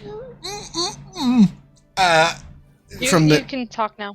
Oh, if you'd like to take my hand, I can point you the quickest way to the library. I believe that message was for you. When we get close, though, would you pocket me?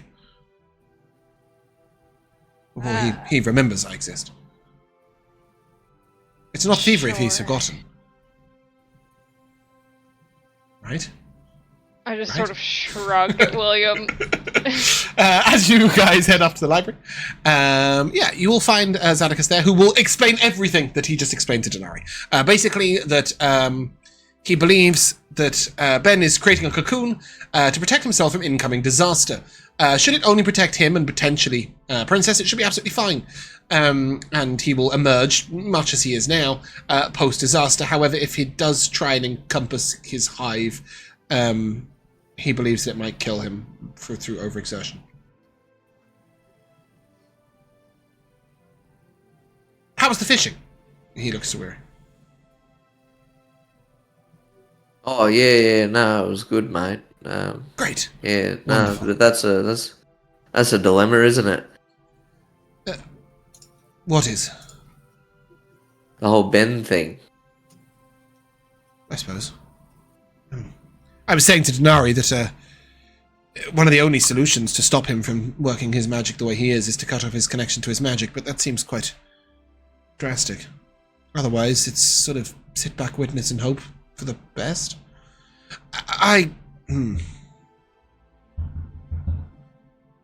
Oh, you wanted Nor, didn't you? He looks to Dinari. I mean, he's the first person who should be informed of this. He's directly attending to Ben right now, I think. He looks at you, and his eyes sort of glaze over a little bit. We think we found a solution. Would you like to visit the tower? I can arrange it. We think we've had an answer. Sorry, not a solution. He wouldn't have said solution. And after a moment, he says, oh, just... one moment. And he disappears. And after about 35 seconds, he reappears with an oxydon on his arm in the middle of the room. He takes a little bit of a breath and... Right, we were saying... and he repeats himself again for the third time. And Nor sort of looks and goes, oh, that's quite terrible. You could, of course, if we tended to him with more magic, potions and mana, perhaps, we might expand his capabilities that doesn't kill him in the process. And Zhaddicus said, well, yes, if we just sit by and milk feed him while we're waiting for this impending disaster, that might work. Otherwise, it's sort of watch and wait. Or we could cut off his flow to his magic, at which point he says, no! It's a terrible thing to suggest. Would that be permanent?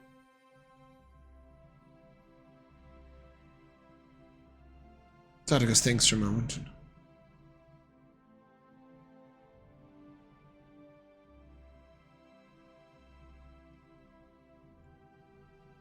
It would be removable by someone with as much power as I, with the inclination to do so. It requires a lot more effort and magic to remove the effect than to put it in place. Frankly, I have better things to devote my resources to. Sorry. I thought his magic was tied to the, No, I don't know if I even want to say it. Tied to the what? But wasn't his magic tied to like a fiendish thing? No. They just allowed him to access his full range of magic and do with it what he wished. It was a measure of power, but nothing more. The devil under the mountain does not still hold a sway over him. He's got far better things to do. Oh, that's good. Oh, does he? Yes, I mean... You know him personally? We've met twice. His name's Barathon. Do you know that he sometimes sends minions through your lands? Pesky little buggers. Imps, probably. Something similar. Well, I suppose I'm on the way, if he's got business in Durban. We try and steer out of each other's path for the most part. I really don't want to devote the resources to obliterating him, and he doesn't like to get on my bad side, so we've had an altercation or two. Subsequently, decided to keep our distance. Wait. Did you just say that fiendish creatures have business in Durban? Sometimes, yes, of course. Everybody has business in Durban one day, one time or another. But you know of something pending currently that is to happen in the near future? I don't know the specifics of it, no, not at all. Is it important? To me. Ah. Maybe. Would you like me to... He hesitates and Nor sort of puts in, perhaps you might look in on... Are you concerned for a specific person or peoples? He says to Dinari. Oh, like a scry, kind of like, you mean like looking in? Or like what he did with Nor before? He'll say that Zhaddicus' immediate reaction is to look at a crystal ball. I think he gets it from his ex-wife. For what it's worth, Finnish activity is usually related to pirate activity. From my experience, Nor will tell you. And that... Actually, no, they weren't married. He looks back at no. Well, I don't see him correcting me. Zhaddicus said, "Oh yes, if you have a particular person of interest, I could look in on them." He gets a little smile on his face. He's a bit interested all of a sudden. Or we could. I won't contact Baratheon. Maybe you can just let me write a letter. No one's stopping send you. it through the post. The post. The How old-fashioned quaint. I don't think you'll get a mail service from here, but I could slip it into a post bag, I suppose. That could be quite the challenge, actually. I look forward to that. With the promise that you don't read it. As I'm holding out my hand, as in like trying to make like the most like binding offer I can to this guy. Just hoping with honor, with a handshake. He looks at you and... I won't read it if you tell me who it's to.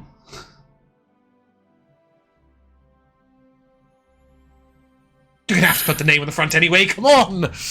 And he suddenly seems like an impetuous child. Yeah, I think with that sudden change of energy, it's just like, you know what? The post is not the hardest thing to figure out. I don't need a mage for that. Alright, fine, I'll send it. No, I made up my mind. I'll find a post somewhere else. Give him a look like, ooh, boo-hoo. He looks through you from like a couple of different angles and... Oh, and I made a promise on you. Alright, fine. Finish business in Durban aside, sorry, but no, his magic comes from himself. It's been unlocked, but that was a one-time thing. I could close the flow off to his magic, and I would not be willing to repair it, unless you were to do something for me that was actually worthwhile. Such as? I don't know. I don't know what on earth you could offer me that would be of any use, but should something come to mind for you, you're free to offer.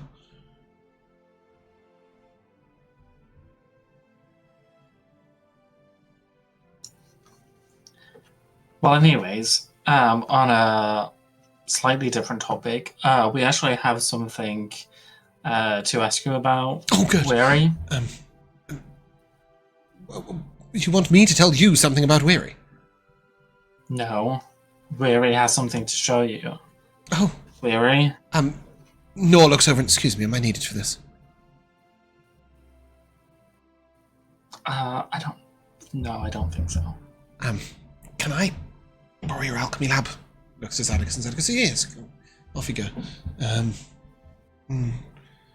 Don't mind Katie, she's fine.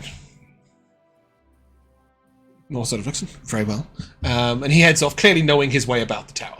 And we'll head off to the alchemy lab. He looks, sorry, Weary, I didn't mean to keep you waiting. Ah, you're right. I'll reach into my backpack and take out this little fancy coin. Yeah, what the bloody hell is this, mate? That's a soul coin. Perhaps you know more about Baratheon than I do. Or at least more recent occurrences. Can you put it away? It's humming horribly. It's what's with unless that? are you looking to get rid of it? I suppose I can make good use of that. It's a soul coin. So what that means is it's common currency in the Nine Hells between devils. It contains a soul. At some point, a devil She was probably killed once somebody. 25. You her personally, did you? No, that's what the devil said. Well, they find it very difficult to lie, devil, so he was probably telling the truth. Yes, soul coin contains a single soul. The person's very dead, but the soul is still within, trapped. Extracting them from soul coins is a fucking nightmare. But it's a currency, and devils tend to pay quite well for these. What on earth did you do to warrant being given this? Killed him. Killed him? Rather didn't kill one of them. Ah. So one of the underlings gave you this in exchange for its life? Oh, its master will be furious if it finds out. That's quite pleasing. That even ups the ante. Do you want to get rid of it? I can definitely purchase a favour or two with that. I'm always in need of ingredients. What is it? We give you this. Does that mean you owe us a favour? No, I'm offering to purchase it for you. From you. For gold. Sorry, William, you were saying? I just said, what is it worth you? Is it worth? An excellent question. We're just going to gleam over the fact that you're thinking about using a soul coin as an ingredient? No. The soul coin isn't the ingredient. That's so tasty. I can purchase ingredients only found in the Nine Hells from the devils without having to go there to source them myself. Very useful. Some of them make extremely powerful healing and mana potions. I'll give you What about 250 gold pieces. Is that a lot of money? You've only got 157 to your group's name. He looks to Anivari. Her? Who? The girl. What girl? Dinari? The one whose soul is trapped in that coin. What happens to her? Oh, well, nothing, really. She's trapped in the coin. As I say, devil to get them out. That's an irony, isn't it? Devil to get them out. Devil to put them in. Oh, yes, what of the girl? Well, I mean, she's sort of, her fate is decided. She's been put in a soul coin. She's probably been in there for a couple of centuries. Nothing's going to change. It would pay me a lot more than 250 gold pieces to try and get her out of it. What does it take to get him out? Either tracing the very devil that put her in there, which, absolute nightmare, they can release it with somewhat ease, or the expenditure of magic that requires extremely expensive components. Are you okay, Josh? Have you lost your dice? Or have you lost your soul coin? No, I felt something on my leg, and then when I looked down, I saw that I had run over a giant spider on my chair. Oh. Ooh, horrible. Sorry to hear that. Right, anyway, back to the point. Or the expenditure of very expensive spell components, which, yes, difficult to duplicate or retrieve. I lock eyes with Elora, and I say to her, "Time to save up." You're through the veil to the player. Oh yeah, Laura, bloody hell. Sorry to come out of that. He looks at you, and you're not seriously considering finding me a single jeweled chalice made of pure platinum, are you? And a diamond worth over 300 gold pieces, just so you can let out this poor girl who has been there over 2 centuries and is probably going to... there's millions of these soul coins about. You can't go solving every problem in the world. Ridiculous propensity. Just take the 250 gold pieces and be done with it. We can't solve every problem, but we could at least solve this one. It's an odd problem to focus your mind on. Don't you think? How much of the outside world can she perceive in here? None. What is she experiencing? Sorry, she can commune directly with the person holding the coin, should they be willing to pair themselves to it. Tune is the real word. Other than that, I've not been in a soul coin, but I imagine some kind of endless grey void or something. I don't know. Maybe time passes differently and they haven't got a clue. But I say there's millions of these around. It's a really odd thing for you to focus your concentration on. There's probably at least 1,000 of them under Mount Catra. There's millions of murderers. Does that mean we shouldn't try to lock up at least one? Well, that would be a far more achievable goal. Yes, head to Durban, find a murderer. Lock them up. Hell, I can think of one that's got a personal connection with you. Points to Anivari. Maybe that's a more worthy quest. I'm not really one to give out quests, I said.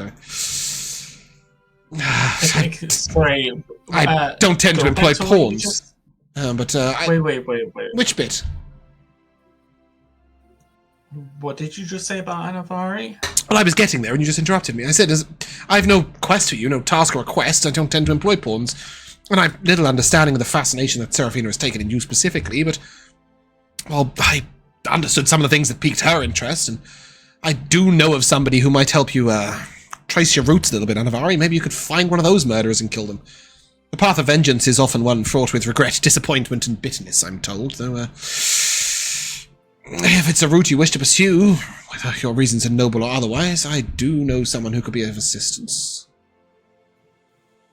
Better than trying to free someone from a soul coin, far more... We have a personal quest, don't we?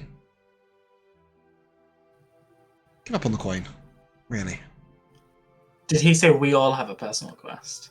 No, he said we all prefer a personal quest, don't we? Oh, we all prefer one. Okay, yes.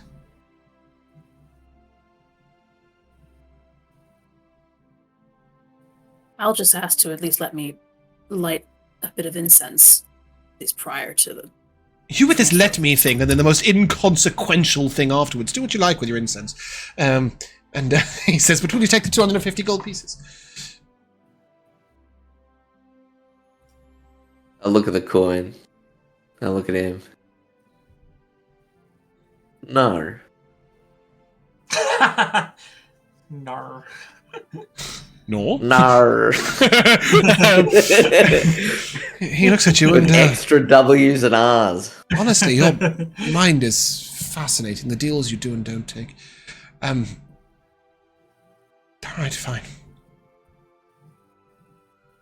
Do you want to know the common denominator in the deals I take? Mm-hmm. Sure, why not? Color me curious. It's to benefit others. This coin will benefit me greatly. And 250 gold pieces will benefit you all greatly. What's so special about her? The fact that she's with me. Oh, so's she, and he points to Anivari. Yeah, and I will help her in whatever she plans on doing. Well, you won't if I don't tell you who they are. And again, he takes on this sort of impetuous child, like, you know, I'll do this if you do that. He's being a bit spiteful, in the playground. Is someone upset that they're not getting their little coin? I mean, you can't just wave treasure before people's faces and take it away. Oh, well, then here's these instead. And we'll start to talk about the fiendish weaponry, at least that we had collected. The devil am I going to do with it? Ah, there's that word again. He smiles and then he goes, I suppose we do have an armory, but I'm still not quite sure why or what for. You can leave them here, I suppose, if you want to separate yourself from them. They do seem a little akin to your legacy. That gets like a bit of like a fucking serious right now, kind of like shut up. Sorry, just saying it as it is. Yeah, you can leave them here, but no, they're not treasures, they're trinkets. You could have saved me a year's work. A year to you is like nothing, right? Yeah. I mean, it's convenient. What about 300 gold pieces? This is a girl's soul. Oh, there are so many of them. What is so special about her? Should we at least find out her name? All right. Give it here. No, I'll give it I'll back. find it out. If I wanted to take it, I would. Are you attuned to 3 Yeah, items, I know. Captain Weary? What? No, I'm not. I'm just attuned to 2. Okay, he'll look at you, and once you connect with that, you'll be stuck with it for an hour. That's fine. I got plenty of time. This is how you end up owing your soul to a witch. Go ahead. Tuning is I instant. take the coin and I close my eyes and I just listen. As you find a connection, you hear Reba. My name's Reba. What happened, Reba? I didn't take the deal. I went to the mountain, seeking answers, seeking a solution, a magical solution. When I didn't take the deal, he said he couldn't leave now I'd seen his face.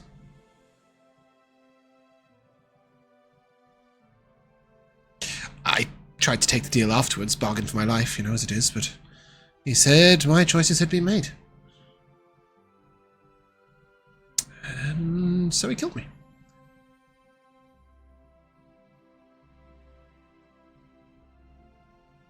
What?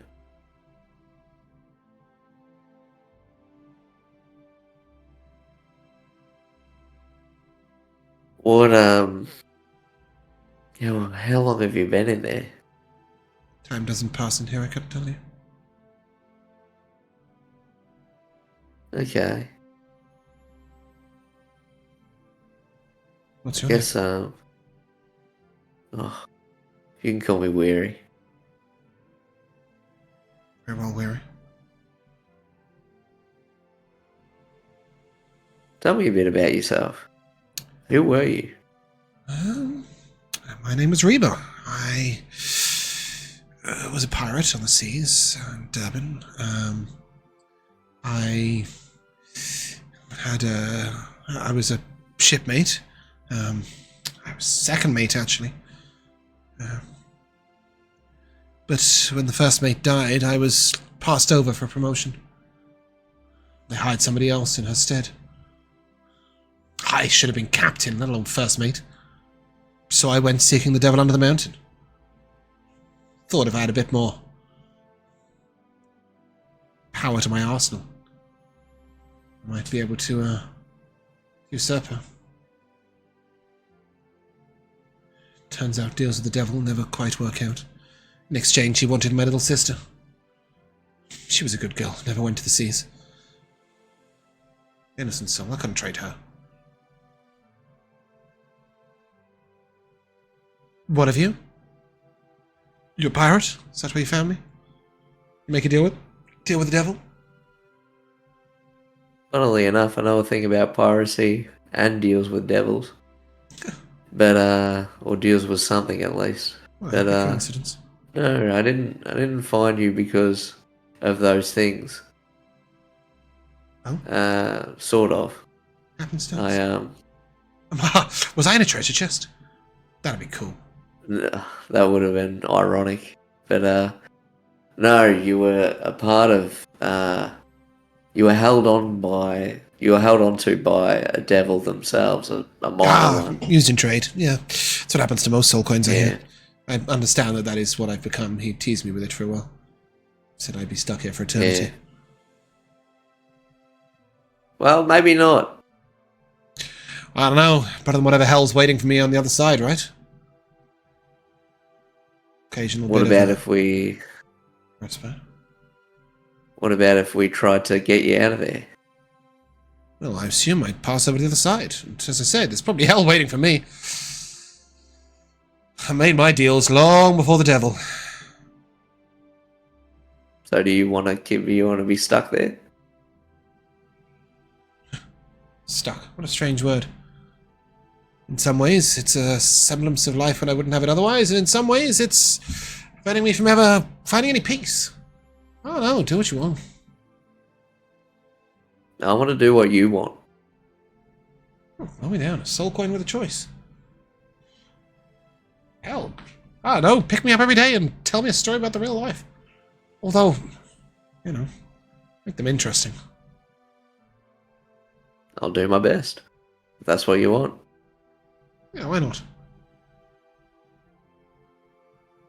Alright. As you look up, the wizard's jaw is just dropped, and he just looks at you and he's like, "You cannot be serious." What do you mean? So, now that Is she all that- doesn't want out, instead of selling it to me for 250 gold pieces, you're going to tell her stories like a child at nighttime? The rest of eternity you bound yourself to some flippin' coin? What are you, Saint Weary the Eighth? I've got an idea, mate. Right? Now, my time on this plane ain't gonna be as long as these folks. Probably true. If only through the recklessness How of your own about- deeds, if nothing else. Yeah. How about when I die, the coin goes to you, and I'm also Put in I'm also someone's will, I'm talking- touched. yeah, and then you make the deal with these lovely people and give them the money. He looks to Anivari and goes, "If you take the money now, you get far more interest." Not my coin. It's not his either. If there's anything, it's hers. Or Barathon's, depending on which way you look at it. Oh, whatever, keep the coin, weirdo. Alright, fine. He looks at you, just like flabbergasted, puts his hands in the air. Anyway, I might be able to find some more stuff out about this cocoon situation, but I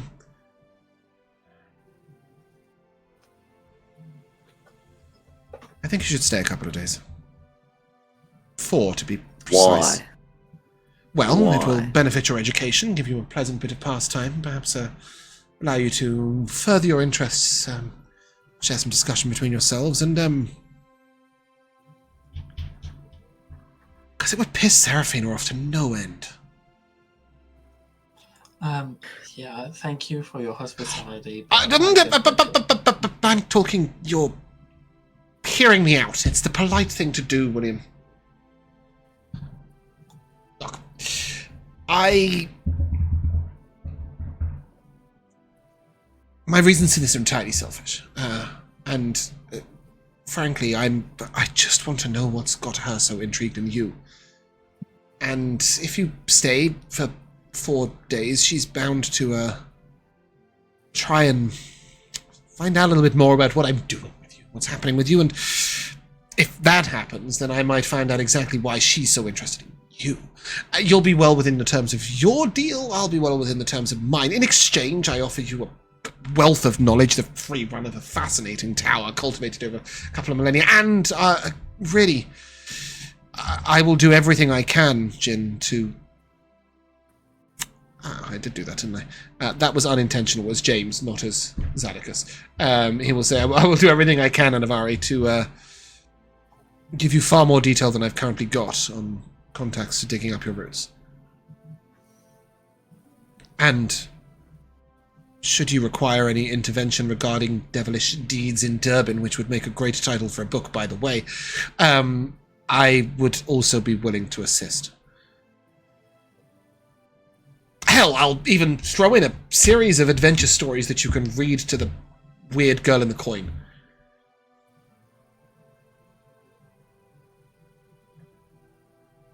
So funny. Normally you think with age comes wisdom and maturity. Mate, you're just a big kid. Oh, I seek my joy where I seek my joy.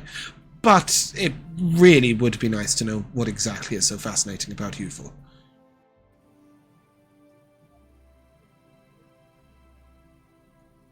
I'm willing to stay for the days, but in the evenings, we will be returning to our own abode. You will be. I'll be staying here. He looks to you and... Oh, we could all Your just go. own abode where? What sort of abode? A homely one. Is it nearby? Could you potentially... Is it portable?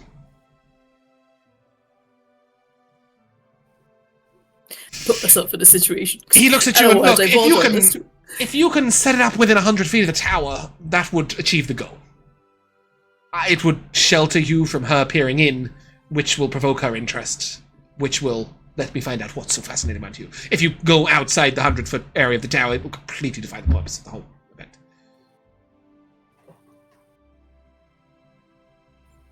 I'm looking to everyone else. Being like, I've declared what my So you're fine with it? You're fine with setting up the house within action's 100 gonna be. feet? Yeah. Great, he nods. Weary, I've got a fabulous bedroom you'll find fascinating. It's like the inside of a ship, but it's upside down. Why is it upside down? Because it's cool. You are a child, mate. Yeah, but come on, you'll find it interesting, trust me. You ever stepped in a hammock upside down? I've been in a boat upside down, capsized. Yeah, that's not very peaceful. Isn't a hammock upside down just also a hammock? Yes, but if you're sleeping in the hammock upside down, like as in gravity, don't you think gravity's interesting? No, maybe just me. Maybe a room with a nice view of a desert island or something. What have you, Anivari? Can I tempt you with the most luxurious bed ever slept in? As he says that, he lets you know completely that he knows what your food order was, which is just slightly creepy.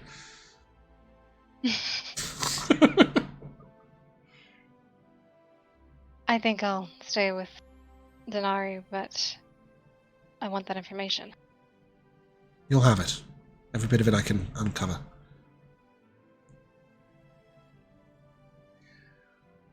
3 against 1. He looks to William. What of you? Are you going to make protests? Every table I'm on like this. Are you going to sit out in the rain and protest?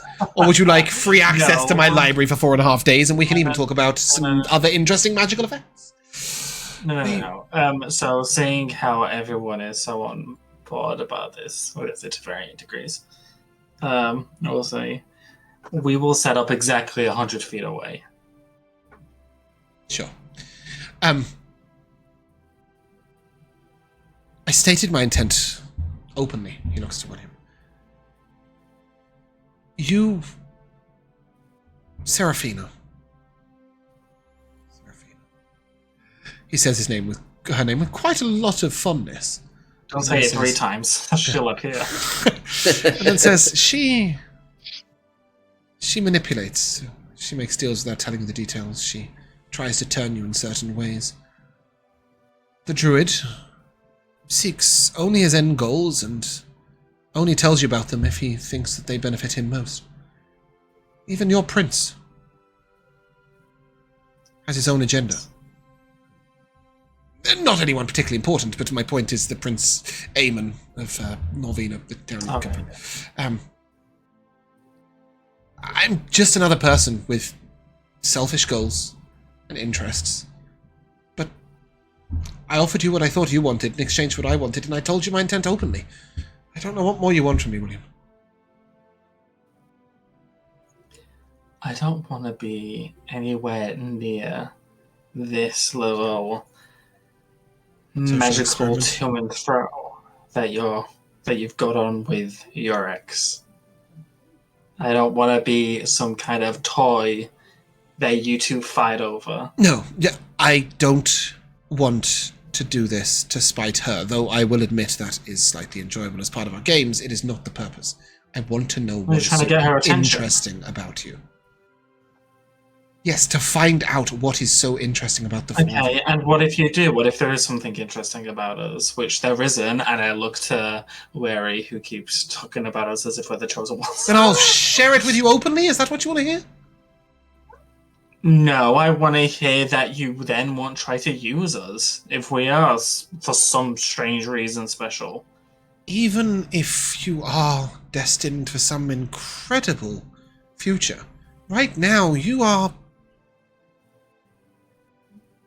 Have you ever seen an anthill?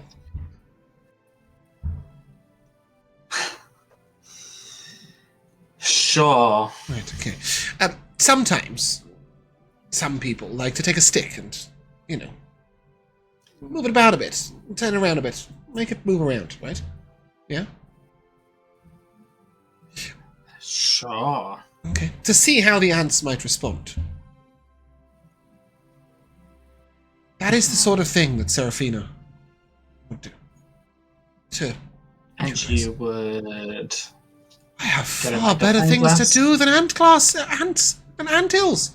I couldn't care less. You Then are If you couldn't care less, why do you care what has taken an interest in us? Because that's the interesting bit. It's a mystery. It's something to explore. I have no need to manipulate you. If I want something, I'll get it myself. I don't need to control you. Then why don't you just go to her and ask her yourself? Be forthcoming as Because you it's out of the rules! claim to be. Well, isn't that a mystery to work around the rules? No, if we start moving outside of the I rules of invent them. engagement, then we get in all sorts of trouble. So what exactly do you propose she does after these 4 days that will then clue you into what she'll have to she ask. thinks? She always does. So what do you mean? And then I will offer to tell her why I've kept you here in exchange of her telling me what she's so interested in about you. And of course, the wonderful part of this is it's the trick the witch loves. It's the one where she gets the shit end of the deal because I get to find out why she's so interested in you and she finds out the reason I've held you is to make her ask questions. Don't you think that's great? William, it's obvious. He has a crush on the bloody woman. A crush? And he just wants to Yeah, change. He just Absolute wants, infatuation. I She's get that. wonderful. I get that wary. Yeah. Trust me, I've he's jumped to just that. using it as an excuse to talk to her. Because of his schoolboy crush. But I do want to know what's interesting about you. And tell if it's really that fascinating. Maybe I'll help you, I don't know.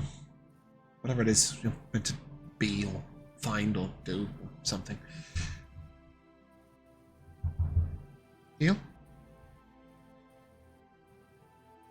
I hate that word. Do you want some dinner? No, thank you.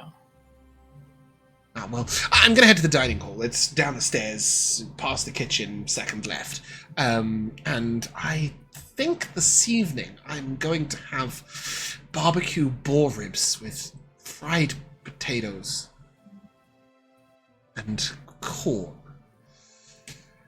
And some really good spiced rum. And some really good spiced rum. Should you wish to join me, should you wish to have the same meal but at the other end of the very long and overly ostentatious table that I feel very proud of, so that we're not sitting at the table eating dinner together, should you have any questions of me or my servants, feel free. But I'm going to go and enjoy that meal. Glad we could come to a end point. And on that note, we'll take a short break. Be right back. Hello, and welcome back to the second half of Freedom Chasers. He's gone to banquet.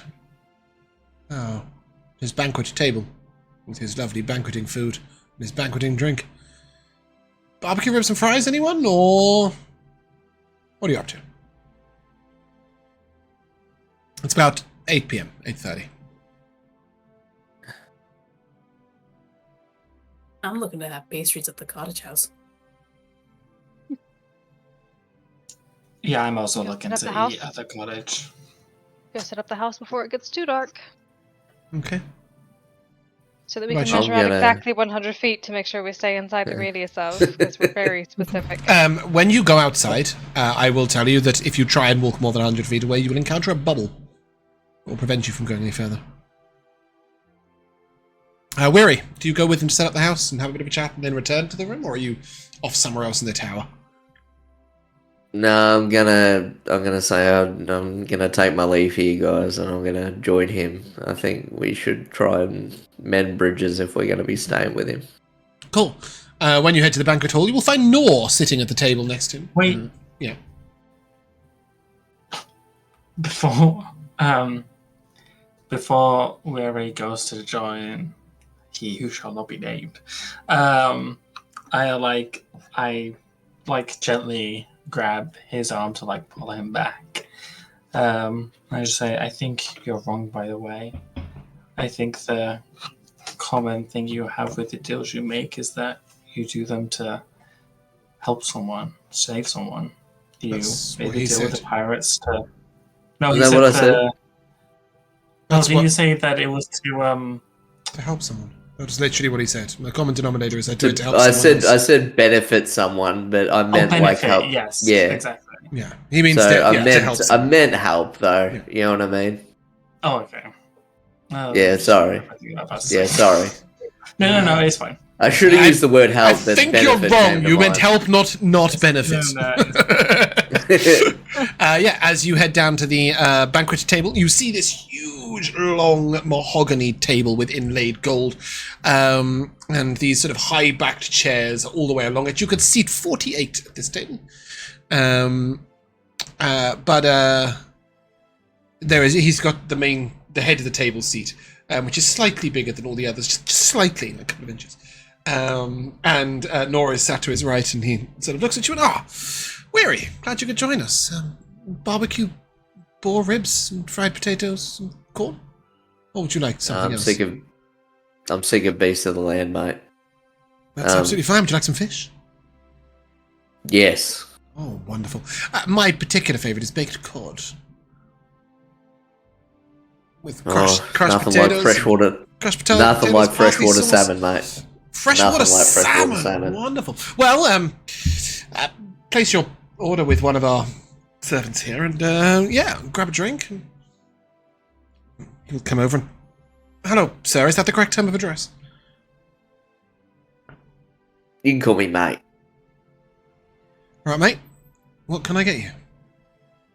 Fresh Do you have any salmon. idea how hard that is to say in a posh accent? All right, mate. All right, mate. What can I get you? Yeah. Fresh salmon, grilled, skin on, lemon, pepper, with I want kale in butter, and I want red onion with that chopped finely, as fine as you can get it, so it's almost a wisp of what it was. The hat ones. And I want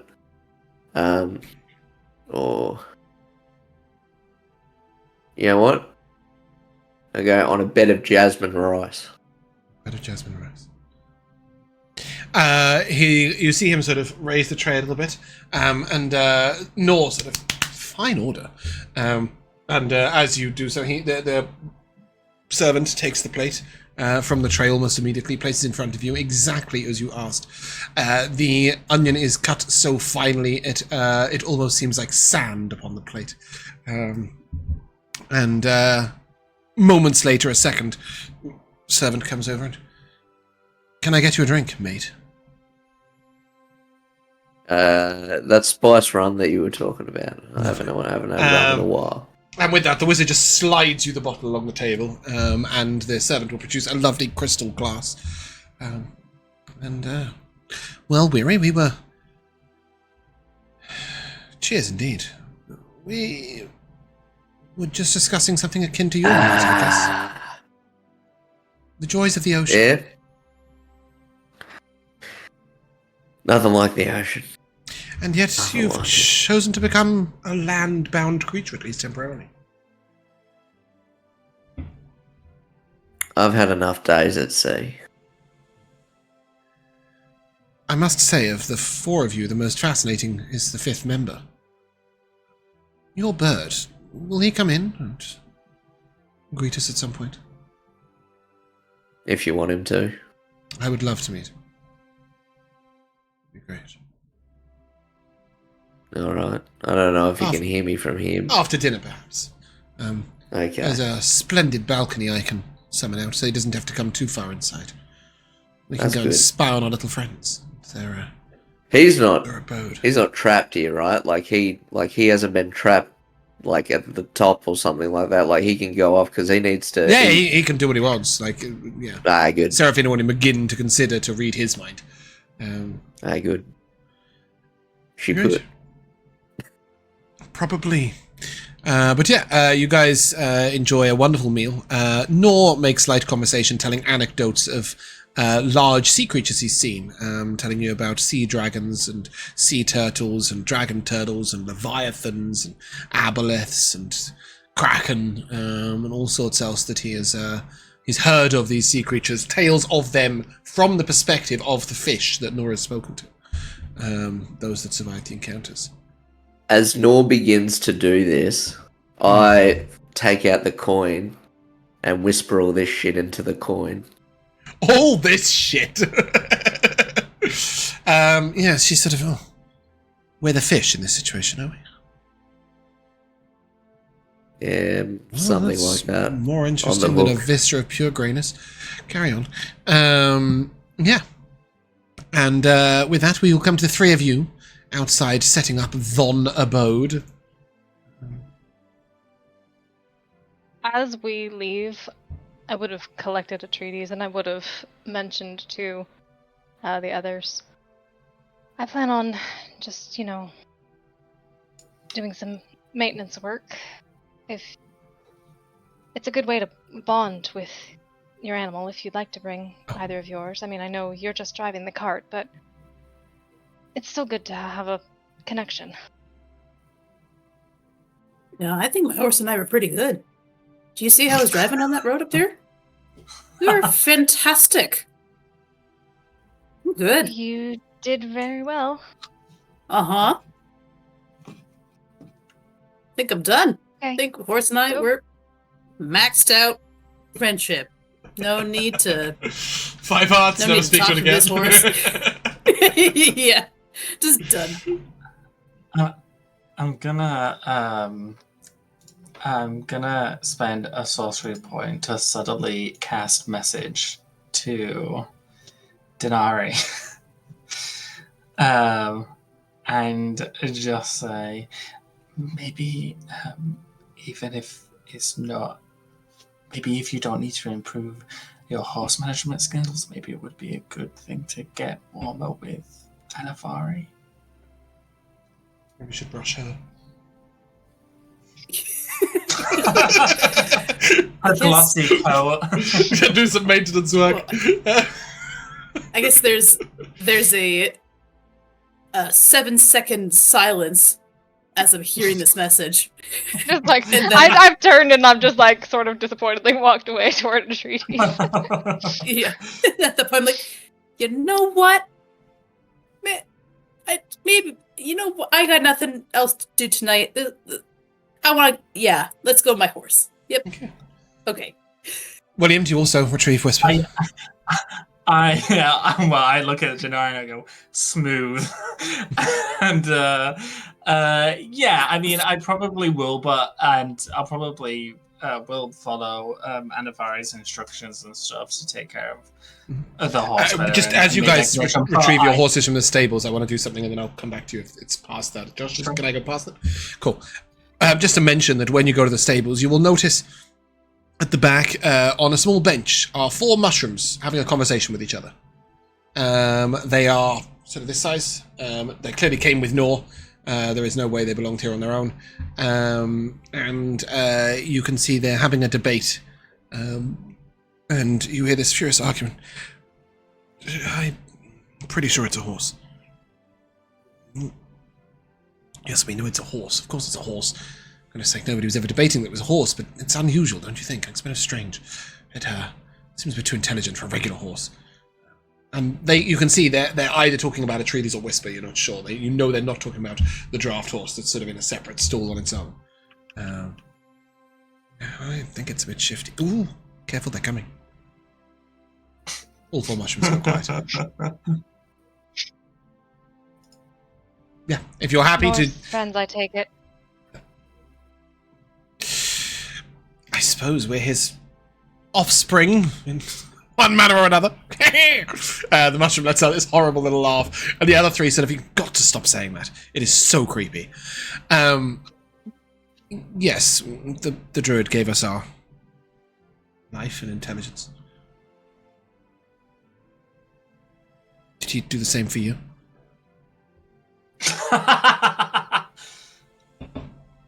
I just grab a treatise and walk away. Right, never mind. The mushrooms begin their little chitter-chatter. Yeah, you may take the horses. And sorry, Josh, you were saying. Yeah, I was just gonna say, in terms of us three being together, whilst I will follow Anivari's lead into building a stronger bond with Whisper, I will be like distance from those two, so that Oh, you're trying to get them a little bit of bonding time. Isn't that sweet? And Dinari, you just follow Anivari's lead when she talks about like the different things she's doing with the horse. Yeah, Space Great. just puppeting what she's doing. Yeah. Once you guys have sort of done all this, are you going to walk the horses and then take them back into the stable, or are you going to picket them out here next to a tree or perhaps his doorbell post? I think I would keep a treatise nearby. Yep, you can pick it outside. There's plenty of trees around, and you guys can set up the house as I say, you get 100 feet away, and sort of like you come up against an invisible bubble, and you are aware that you could quite easily push through it. It's almost just like a sort of just to let you know how far the boundary goes, and then you can set up your house with the wall sort of touching that wall if you wish. Yeah. Did you, Oh, Dinari, did you have a name for your horse? Or did it have one? Didn't really get much paperwork when it came to buying this horse. I don't know if it's got a name already. I mean, I you guess said you could weren't just given keep a calling name. it horse if you want. You could keep calling it horse if you want, but you could also give it a name. Let's go horsey for now. Let's go, horsey. Okay? It's a great name. Yeah. Once you picketed the horses, William, get off the doorstep, for goodness sake. You guys can pop up the house and head on in. It's probably about 9:30 this time, and you will hear, oh, bravo! That's quite exciting, that. And as you look up, you will see Weary and Zhaddicus standing on the balcony, with Tim just flying on in to the balcony. And he says, have a lovely night's sleep! Thank you. It won't be as Hey, guys. comfortable as the most luxurious bed ever slept in. Or an upside-down hammock. That's okay.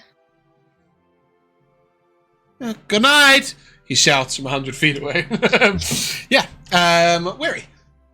As you summon Tim, he sort of goes, oh, wonderful. Look at that. That's a bird that knows what it wants. Don't you think, Nor? Nor sort of edges to the edge of the balcony. You know, I hate being up here as myself. But that is a wonderful bird. Do you think he'd mind if I spoke to him? You can give it a go. Thinks for a moment, and then looks out, and let's have some chippers and chirps, and some squawks, and a couple of little body movements and shuffles. Uses his trunk quite eloquently to do some of the body movement that might be along on a tail feather of a bird. Sort of leans down and uses his trunk as a tail. Yeah, you will see Tim sort of squawking back at him for a moment. Oh. Well, he's not exactly mild-mannered, is he? No, I think I heard him call you Dick Nose, but that's just me. I mean, I suppose it's accurate in some ways. We can do far more with... And then he sort of changes back to the squawks, and squawks back at Tim, and Tim lets out a sort of guffawing laughter, and reaches over and pecks Nor's ear.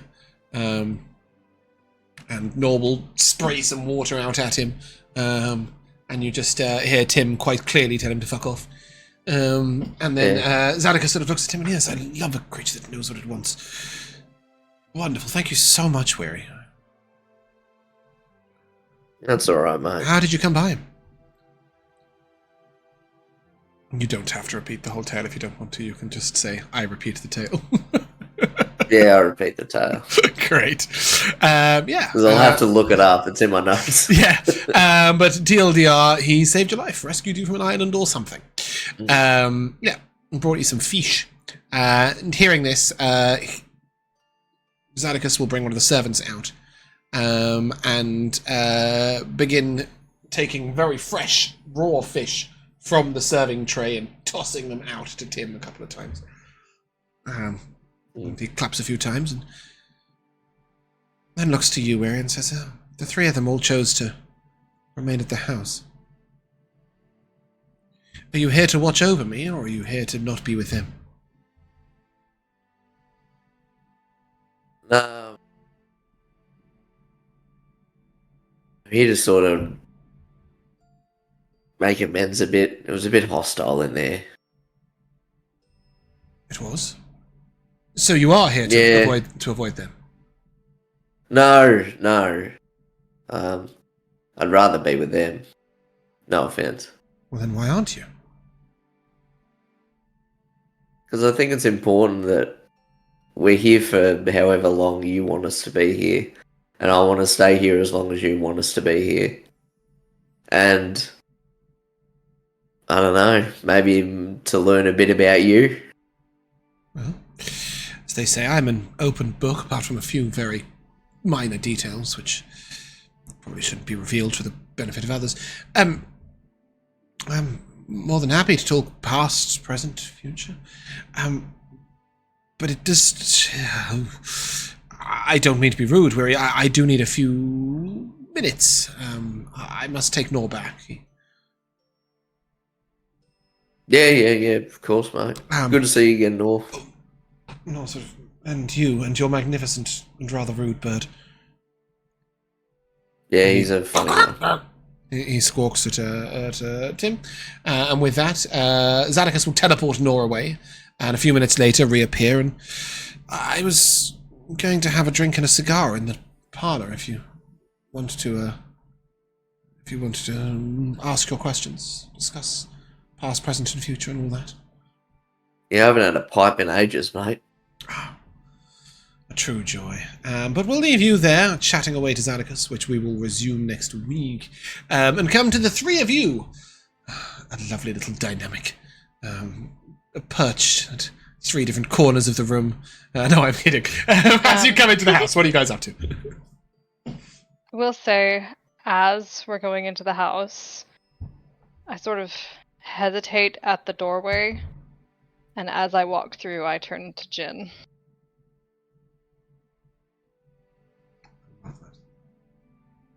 What kind of, like, what emotions are you giving off? His face was like, oh, There's definitely, like, nerves, but, like, trying to cool it. to cool it? You said? Just be like, this is fine. I can do Oh, like this. playing it off, kind of. Okay. Yeah, seeing the kind of awkward shuffle into the house with the new form. At the doorway, I'll just kind of pipe up a little bit and be like, actually, your horns were looking really, really good today. You can, if you want to keep them, they can. I'm okay with that.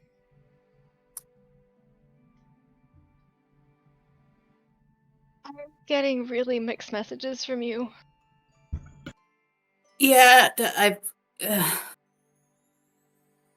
I kind of got clued in yesterday that I may have come off more commandeering than I meant it to be. I didn't mean to feel like there's a blade at the back, but saying that you should be changing your appearance.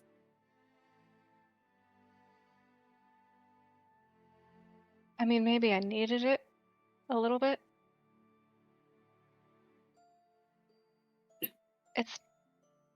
I haven't been like this for any extended period of time since I was a very small child. It's not comfortable. But maybe it can be. It's just, Maybe so you long could... as you. Sorry, go on. Oh, I was just gonna to say that you could doing it at your own pace is what would be best.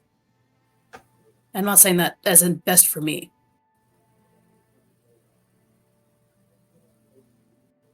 Thank you. Or maybe you could find someone new.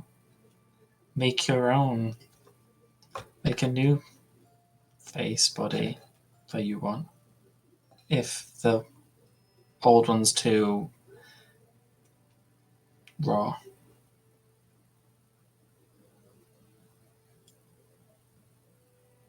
You want to add a third personage to my repertoire?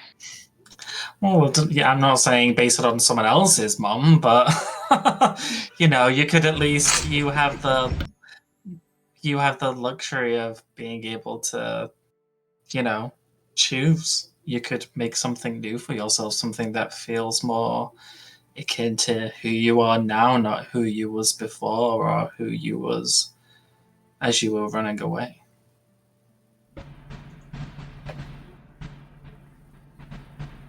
Maybe one day. I think I need to do a lot of figuring out before I figure out who I want to be.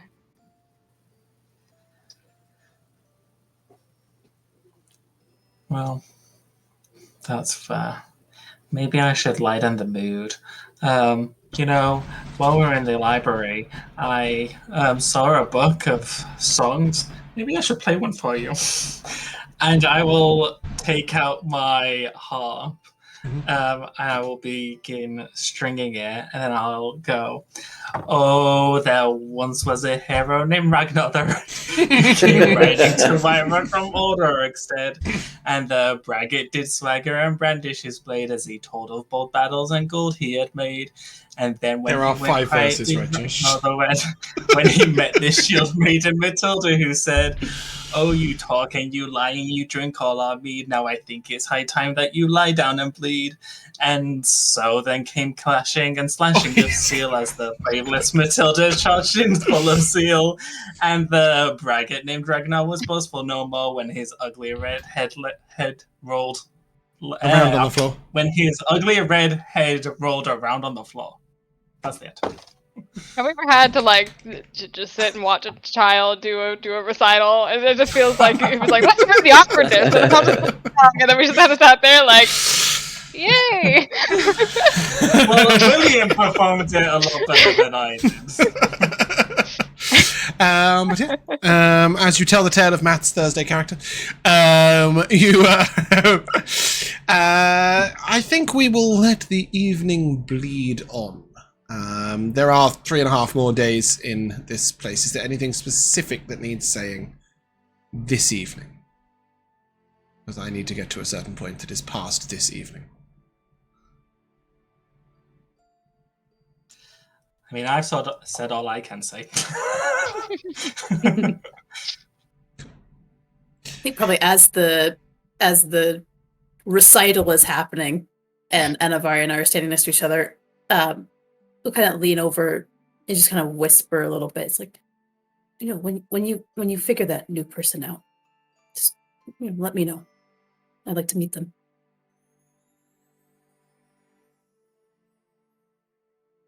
He's excited to meet you. It's nod of approval. That's it.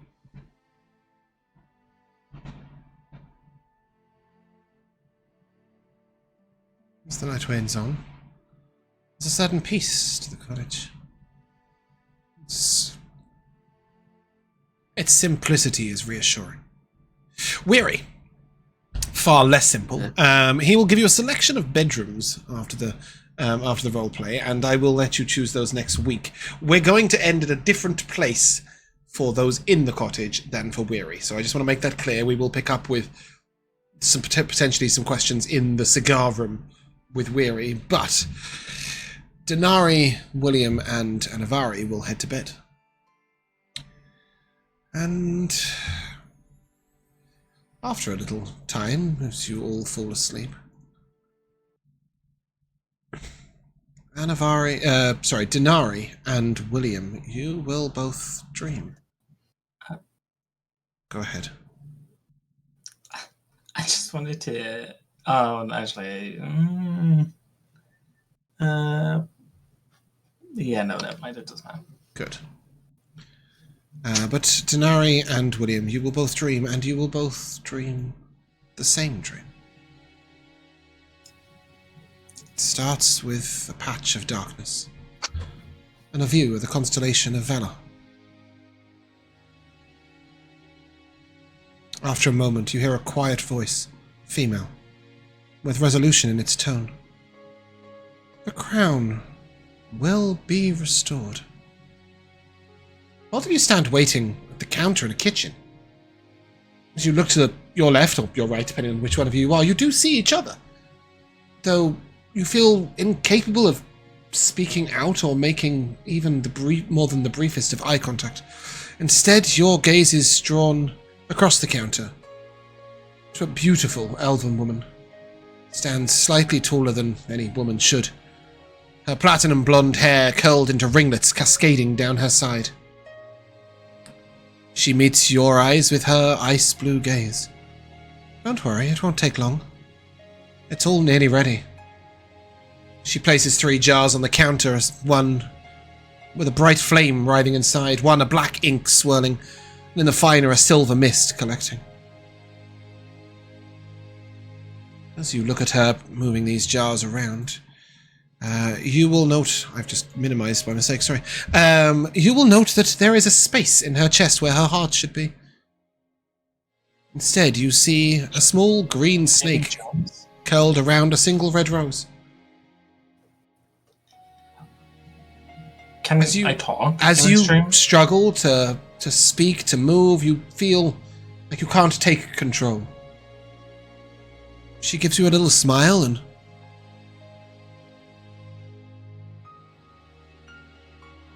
looks at you curiously. As the image begins to fade, you feel the patter of rain upon your shoulders. But as you look up, it's not raining water, but raining blood. As the sky fills with deep red clouds, and the blood rains down, you look up, but the drips don't reach you. A thin shell of shiny black chitin extends above you for miles in either direction, sheltering you from the blood rain above. As you both awake feeling wet and clammy, you hear a whisper on the wind. The return is inevitable. That is where we will end.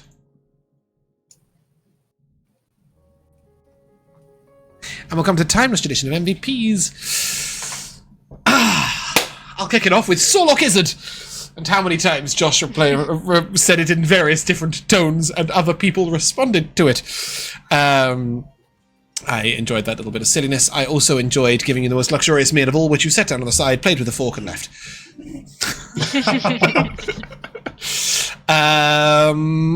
Bumpkin.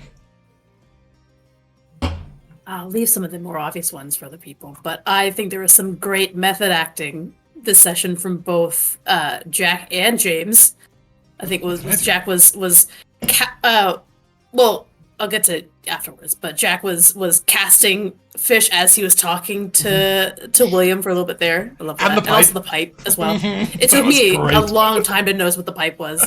But James, you when the little Professor Rock decided to zip its lips and just react to it, you were watching every single reaction that you had. Completely gonna have to rewatch that whole combo because I was having fun as him, but I had to stop because I didn't want to distract you guys from the rest of the chat. Jack. Yeah, there was some great moments this session, but I think normally Bumpkin's the one to shine out in being playing her character to a T. But I think Josh being nah, we need to get out of here, being no,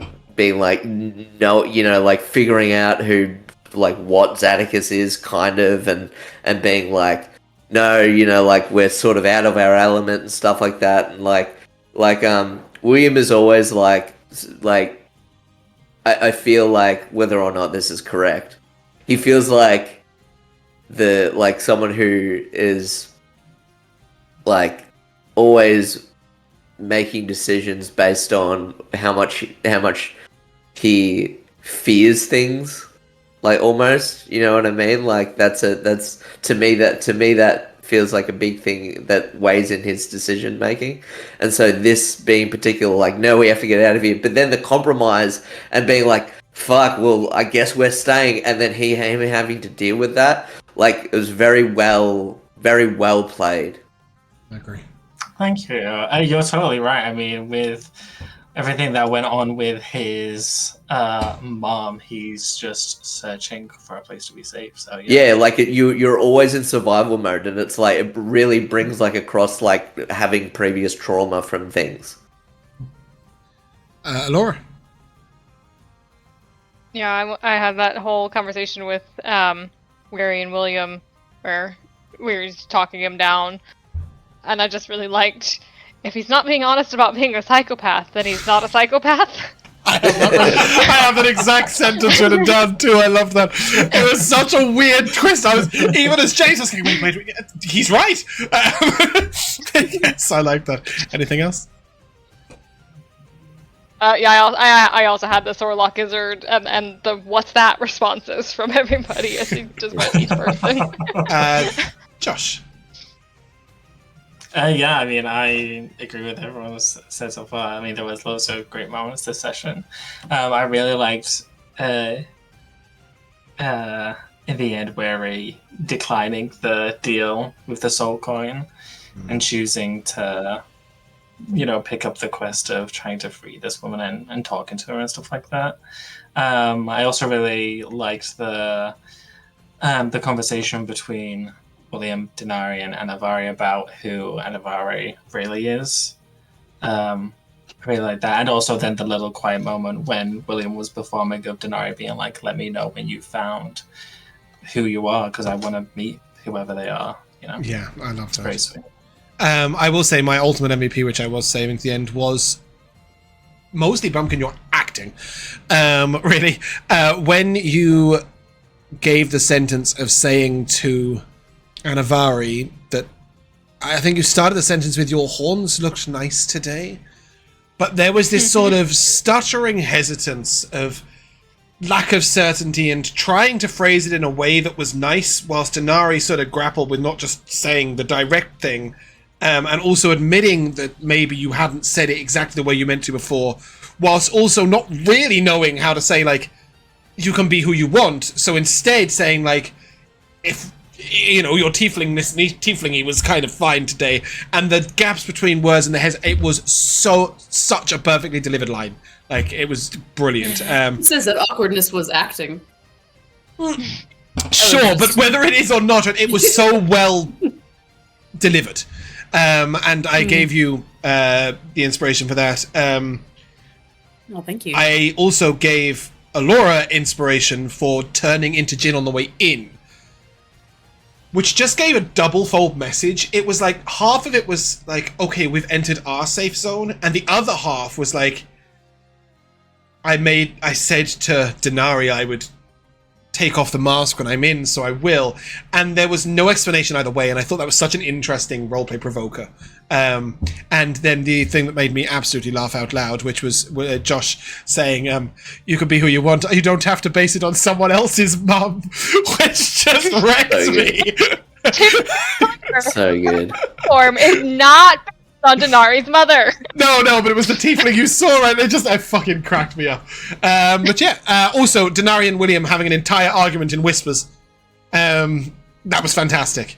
You were upstairs and you were hoping that he couldn't hear you, and realistically he's either can hear you completely clearly or isn't paying any attention. The whispering was doing nothing. He was like 25 rooms away, but it was just so funny hearing you get angry but really quiet, which was, yeah, it was great. What a great session. You guys are fantastic. I have gone to everybody for MVPs, right? Yes, okay, cool. But that is where we're going to end. So if you guys would like to say goodbye. Goodbye. Just before we do, it goes for me to give you 25 experience points for fishing And 25 experience points for the Professor Orb. 10 experience points for finding out Reba's name. Little bonus point for both. I think it was Bumpkin and Josh posting the same GIF at the same time. Was it or Bumpkin and Elora maybe? No, that was one of the two. Posting the same GIF at the same time when that happened. Even I hesitated whether to use that name or not, but I liked it. Anyway, that is where we're going to end. If you guys like to say goodbye. Goodbye. We shall see you soon.